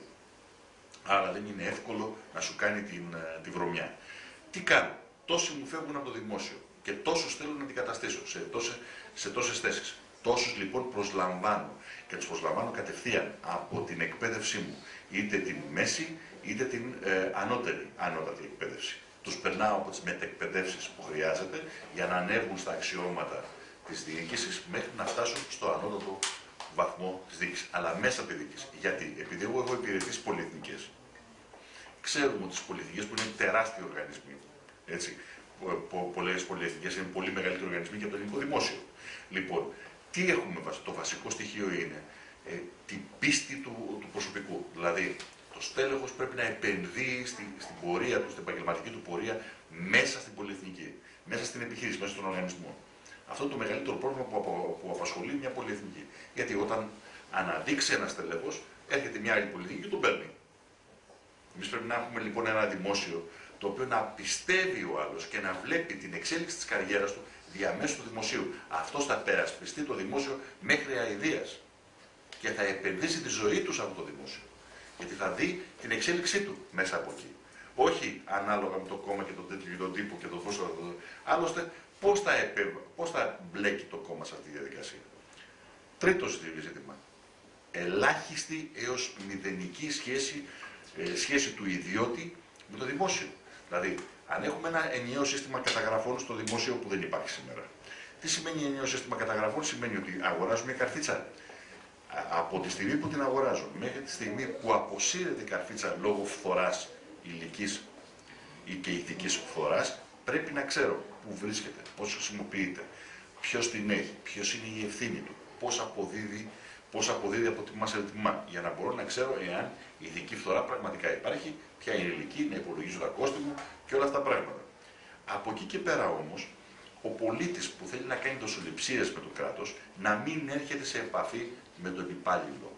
Είναι πολύ απλό. Αν έχεις ένα ενιαίο σύστημα ευθύνης και πεις ότι εγώ θέλω να ανοίξω μια βιοτεχνία στην τάδε περιοχή, πόσο δύσκολο είναι να μπεις μέσα στο διαδίκτυο που θα σου έχει έτοιμη την πλατφόρμα, θα σου έχει βάλει τα απαγορευτικά, δηλαδή σε περιοχές που πραγματικά είναι υψηλού κάλους ή προστατευόμενες περιοχές. Και με τα τέτοια πράγματα να φτιάξεις εσύ την αίτηση, αυτή η αίτηση αυτόματα για το διαδικτύου να κατοχυρώνεται και μετά θα έρχεται ο επιθεωρητής πολύ απλά, που χωρίς να τον ξέρεις εσύ ποιος είναι, γιατί ποιος είναι αυτός που θα αμείβεται καλά ο άνθρωπος για τη δουλειά αυτή, γιατί θα είναι υψηλής συνήθειας δουλειά και θα τσεκάρει αν αυτό που δήλωσες είναι αυτό που έκανες. Και αν δεν είναι αυτό που έκανες, τότε πολύ απλά κατεβάζει ρολά σε αυτό που έκανες. Ούτε πρόστιμα, ούτε τίποτα από όλα αυτά. Κατεβάζει ρολά. Έτσι συμπορφώνεσαι και κόβονται και οι δοσοληψίες κάτω από το τραπέζι στο μέγιστο του δυνατό βέβαια. Αυτό είναι έτσι πολύ αχνά ο τρόπος με τον οποίο λειτουργούμε. Από την άλλη μεριά βεβαίως, σε αυτά τα πλαίσια, ο ιδιωτικός τομέας, η ιδιωτική πρωτοβουλία όπως τη λέμε, για μας είναι πολύ σημαντική υπόθεση. Πρώτα και κύρια όμως στο μικρομεσαίο επίπεδο, γιατί εκεί υπάρχει ιδιωτική πρωτοβουλία. Αν πάμε πιο ψηλά, δεν υπάρχει ιδιωτική πρωτοβουλία. Υπάρχουν επενδυτές, που είναι άλλο πράγμα. Ο επενδυτής βάζει τα λεφτά του και θέλει να πάρει λεφτά. Δεν τον νοιάζει αν η επιχείρηση πάει σωστά, αν η παραγωγικότητα αυξάνει ή όχι. Δεν τον νοιάζει αυτό το πράγμα. Εμένα με ενδιαφέρει ο επιχειρηματίας που είναι δεμένος με την επιχείρησή του. Ανεξαρτήτως μεγέθους. Αν μπορεί να τη φτάσει ψηλά, με υψηλές αποδόσεις τεχνολογίας, καινοτομιών, παραγωγικότητας, με γεια του, με χαρά του. Και να ξέρει ότι οι κανόνες θα είναι αυτοί. Δεν θα αλλάζουν τίποτα, δεν θα συμπερώνει μια ωραία μέρα και θα του έχει έρθει ταμπλάς, τίποτα. Αυτού του τύπου η επιχειρηματική δραστηριότητα θα ενισχυθεί και θα λειτουργεί συμπληρωματικά στην κρατική δραστηριότητα με την οποία την περιγράψαμε. Συμπληρωματικά. Ανταγωνιστικά θα έλεγα. Γιατί ναι, μεν ο ιδιωτικός τομέας και φυσιολογικά θα λειτουργεί με στόχο τη μεγιστοποίηση του κέρδους. Έτσι, απλά θέλουμε να ενισχύσουμε μια ιδιωτική επιχειρηματική δραστηριότητα που διεκδικεί τη μεγιστοποίηση του κέρδους μέσω της μεγιστοποίησης καινοτομίας, μεγιστοποίησης παραγωγικότητας και όχι μέσω της μεγιστοποίησης της λούφας. Και από την άλλη μεριά ένα κράτος που δεν δουλεύει με τη μεγιστοποίηση του κέρδους, αλλά με τη μεγιστοποίηση κοινωνικής ωφέλειας. Στο δημόσιο οι αξιολογήσεις, η μονιμότητα, πώς θα τα... Η μονιμότητα θα υπάρχει και θα συνεχίσει να υπάρχει. Γιατί η μονιμότητα είναι βασικό στοιχείο οικοδόμησης μιας δημόσιας διοίκησης η οποία έχει συνέχεια. Γι' αυτό την επινόησε ο Βενιζέλος. Ο Βενιζέλος ξέρετε τι έκανε. Έφερε τη μονιμότητα στο δημόσιο υπάλληλο, γιατί ήθελε ένα κράτος που να το στηρίξει σε 10 χρόνια πολέμων. Και έφτιαξε πραγματικά μια διοίκηση πρωτοφανή για τα δεδομένα του ελληνικού κράτους την εποχή εκείνη. Γιατί μέχρι τότε ο δημόσιος υπάλληλος δεν ήταν δημόσιος υπάλληλος, δεν ορκιζόταν πίστος στο Σύνταγμα. Ήταν κρατικός υπάλληλος, δηλαδή το προσλάμβανε η κυβέρνηση που ερχόταν στα πράγματα. Έτσι, κάθε φορά που ερχόταν η κυβέρνηση, έδιωχνε τους παλιούς, έφερε τους δικούς της. Έτσι, πράγμα. Λοιπόν, δεν υπήρχε η συνέχεια. Φυσικά δεν αρκεί η μονιμότητα. Φυσικά. Δεν αρκεί η μονιμότητα. Θα πρέπει να υπάρχει αξιολόγηση. Για να υπάρχει αξιολόγηση, για να υπάρχει αξιολόγηση, εσείς που δουλεύετε σε μια συγκεκριμένη οργανική θέση, θα πρέπει να ξέρετε ποιες είναι οι υποχρεώσεις και ποιες είναι τα δικαιώματά σας για την οργανική θέση την οποία καταλαμβάνετε. Δεν θα σας προσλάβει το ελληνικό δημόσιο για να είσαστε πασπαρτού. Σας προσλαμβάνει όπως σας προσλάβανε και μια ιδιωτική εταιρεία για μια συγκεκριμένη δουλειά. Με βάση αυτή τη δουλειά θέλει συγκεκριμένα προσόντα. Έτσι δεν είναι? Συγκεκριμένα προσόντα για να την κάνεις. Δεν την κάνουν γενικά. Ανάλογα το τι δουλειά θα είναι. Εσείς εντάσσεστε σε ένα οργανωμένο σύνολο που μπαίνουν στόχοι. Έτσι δεν είναι? Οι στόχοι αυτοί εξειδικεύονται από το τμήμα σας. Για εσάς τον μεμονωμένο εργαζόμενο και στο τμήμα συνολικά. Αν δεν επιτευχθούν αυτοί οι στόχοι, τότε αναθεωρούμε τελείως τη λειτουργία του τμήματος. Λέμε, μας κοστίζει και δεν βγάζει αποτέλεσμα. Γιατί να το έχουμε? Απλά πράγματα. Αυτό σημαίνει μεγιστοποίηση κοινωνικής ωφέλειας.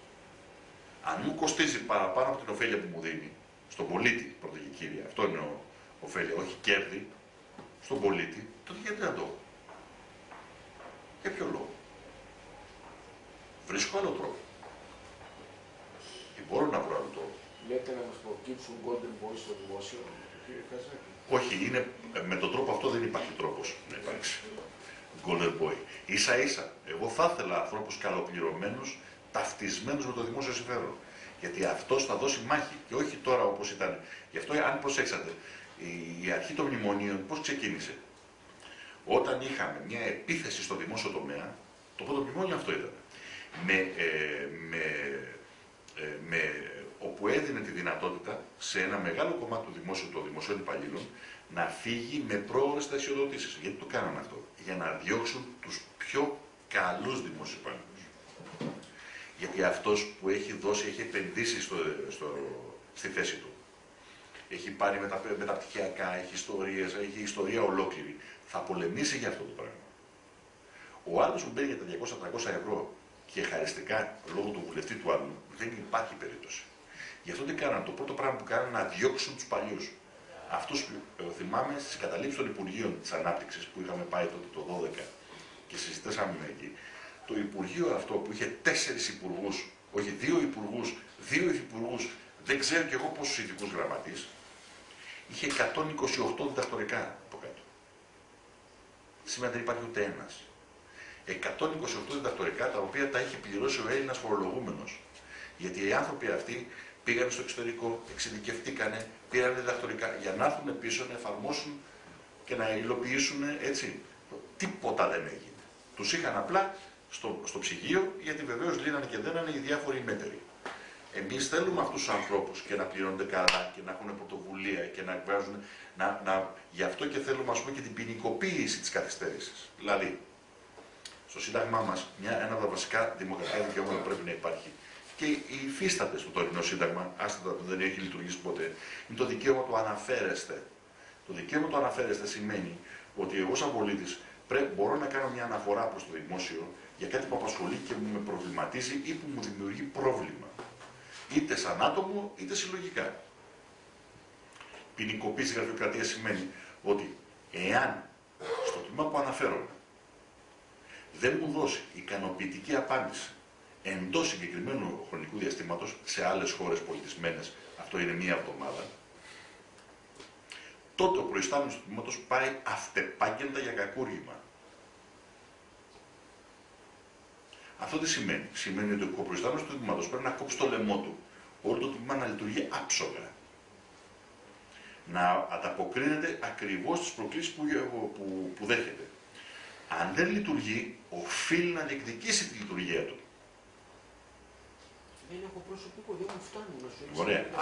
Αν δείξει μετά ότι εγώ έχω κάνει τις καταγγελίες μου, έχω κάνει τις προτάσεις μου και τίποτα δεν υλοποιείται, μετατίθεται η κακουργηματική στον προϊστάμενο του προϊστάμενου.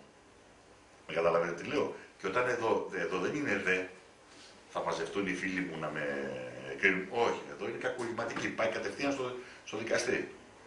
Αν λοιπόν εκεί δείξει ο άλλος ότι εγώ έκανα τις απαραίτητες ενέργειες, έκανα αυτό το πράγμα και η προϊστάμενη αρχή με έγραφε κανονικά, πάμε για κακούργημα την προϊστάμενη αρχή. Με καταλαβαίνετε τι λέω? Το ελληνικό δημόσιο σήμερα ποτέ δεν υπήρχε. Εκεί ήταν το ζήτημα της μονιμότητας. Ενώ υπήρχε η μονιμότητα, υπήρχε η ορκομοσία, δηλαδή το όρκος, και άρα για πρώτη φορά μπήκε το κατά παράβαση καθήκοντος. Μέχρι τότε δεν υπήρχε το κατά παράβαση καθήκοντος. Τότε μπήκε επί Βενιζέλου με την ορκομοσία και τη μονιμότητα.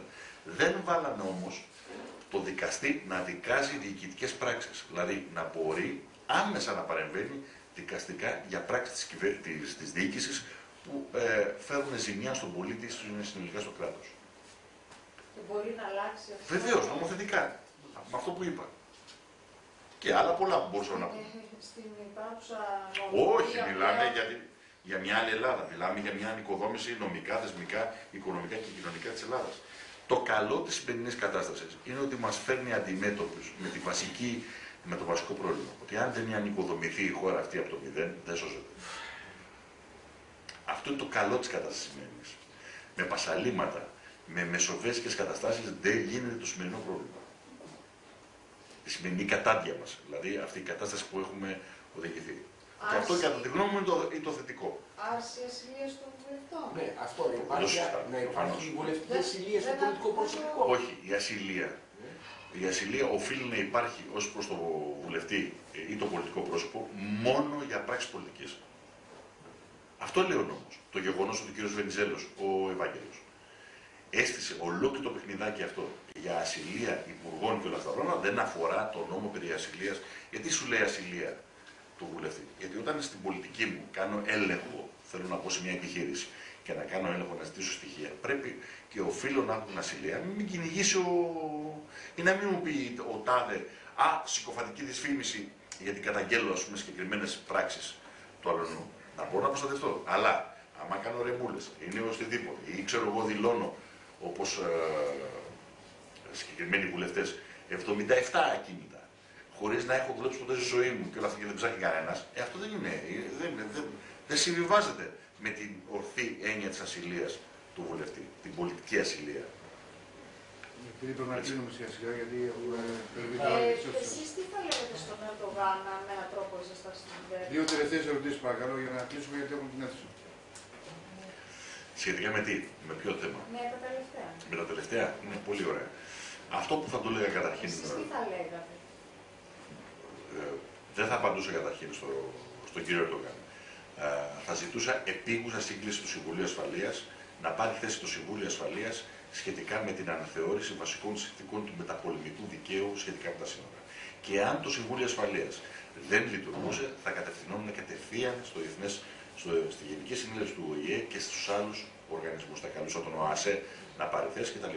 Εάν δεν παίρνανε και αυτή η θέση, πολύ απλά θα παίρναν στρατιωτικά μέτρα. Άλλη ερώτηση. Στρατιωτικά δηλαδή. Πολύ απλά, επίσημη εγκατάσταση συστήματος αεράμενας στα νησιά. Παρά και ενάντια στις όποιες αποφάσεις είχαν ληφθεί στο Μεσοπόλεμο. Και θα δίνα εντολή οτιδήποτε περνάει να καταρρίπτεται. Το έχω το δικαίωμα βάσει το διεθνές δίκαιο σαν κράτος. Γιατί απειλούμε. Άρα έχω το δικαίωμα της αναλογικής απάντησης. Δεν σημαίνει ότι πάω, ξέρω εγώ, χυμάει ο στρατός μου και φτάσει στην κόκκινη μιλιά. Όχι. Αλλά την επόμενη φορά που θα περάσει πάνω από την ΚΟ, γιατί εκεί υπηρέτησα, πάνω από την ΚΟ, στο τουρκικό αεροσκάφος θα καταρριφθεί. Αυτό σημαίνει. Αυτό το έκανε ο Γεώργιος Παπανδρέου. Αν είχε γίνει τη δεκαετία του 70, ναι, δεν το συζητάμε. Το είχε κάνει το 1964 ο Γέρος Παπανδρέου, ο γέρος της Δημοκρατίας, και σταματήσανε μαχαίρι όλες οι παραβιάσεις του Συλλογικής Αεροπορίας στην εποχή εκείνη. Θέλω να πω δηλαδή, και δεν τον πήγε κανένας τίποτα, υπερασπιζότανε τα κυριακά του δικαιώματα. Λίγο τις προβλέψεις σας για το μέλλον, τι μας ετοιμάζουν, θα το τονίσουν το δημόσιο, το στρατό, ξέρω, την Αγγίλα θα έχει σταματημό. Καταρχάς δεν έχουμε δημόσιο σήμερα. Κατ' εφημισμό μιλάμε για δημόσιο. Το κράτος έχει ιδιωτικοποιηθεί ολοκληρωτικά.